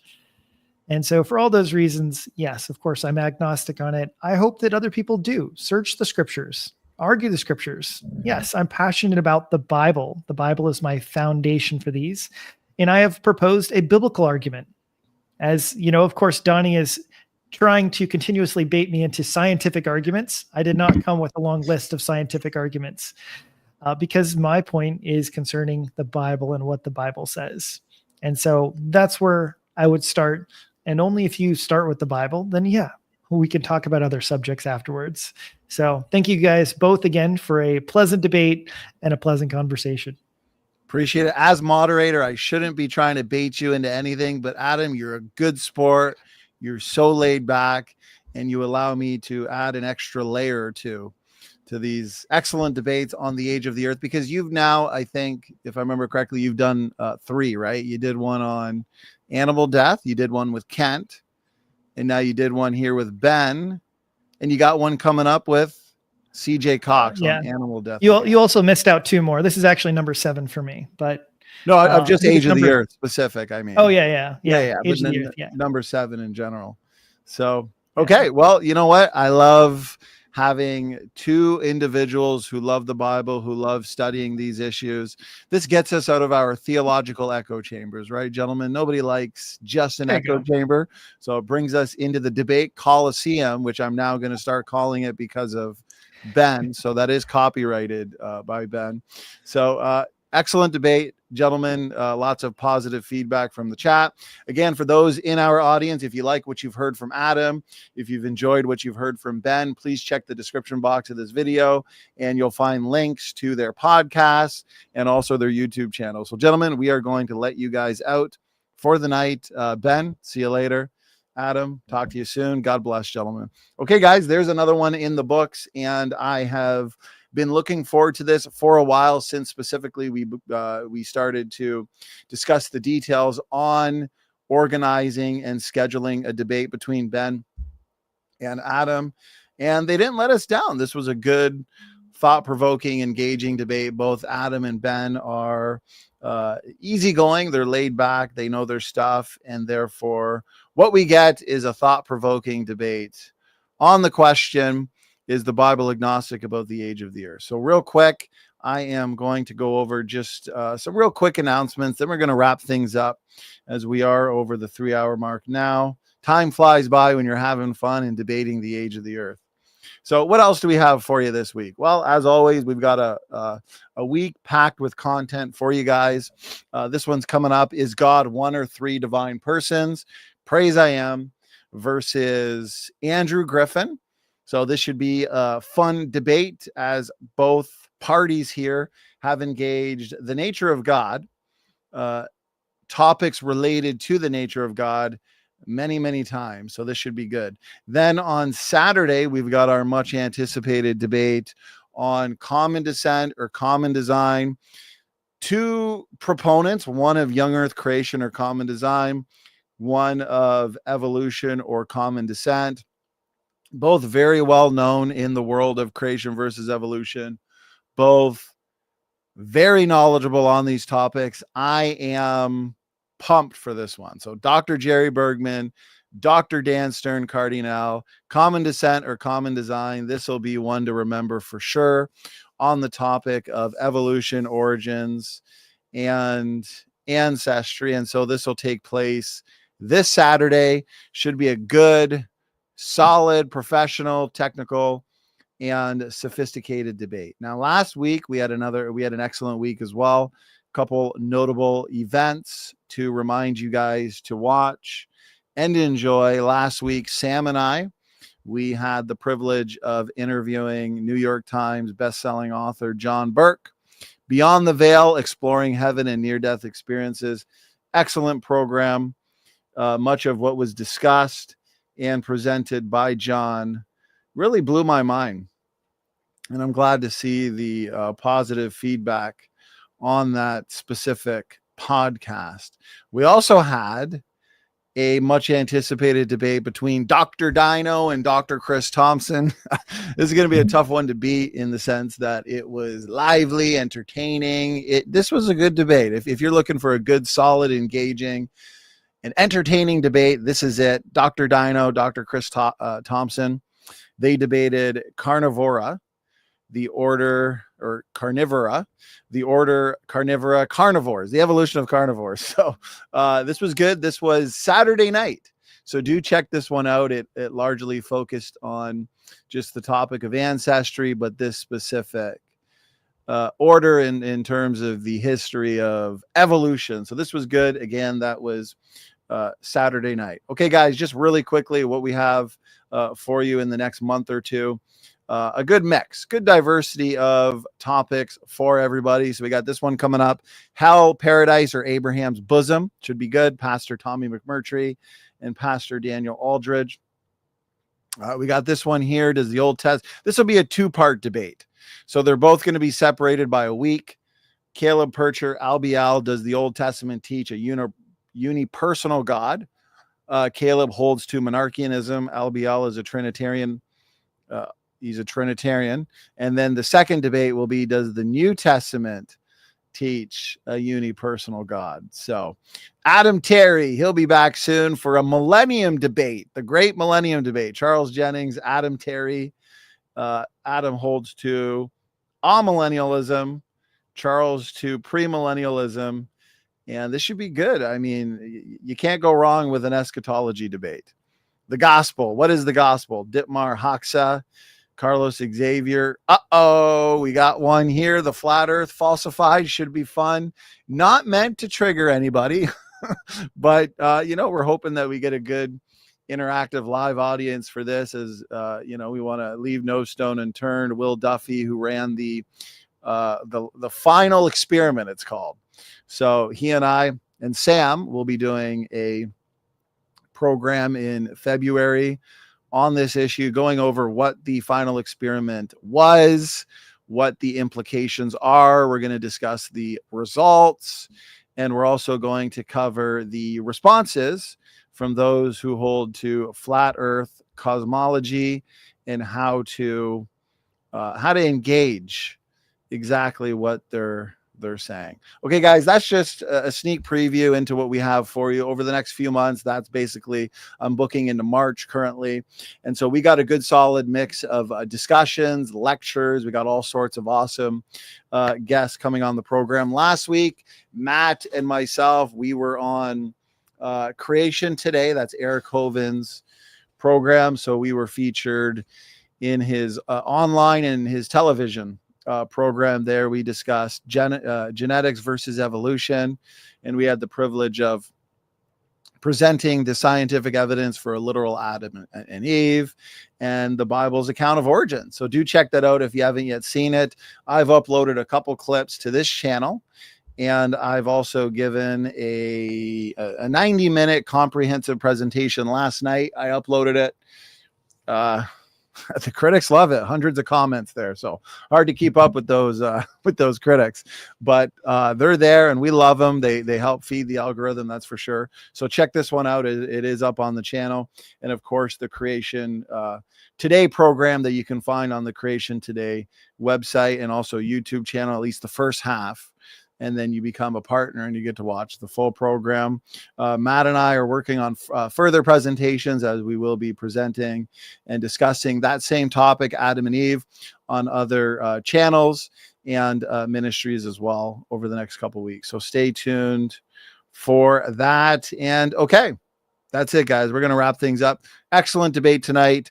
Ben and Adam did a fantastic job at giving us an engaging and thought-provoking event on, again, the question, is the Bible agnostic about the age of the earth? Ben, Adam, thanks again for your time. And to our audience, thank you for tuning in. I hope you enjoyed this as much as I did. God bless you all. Standing for Truth is out.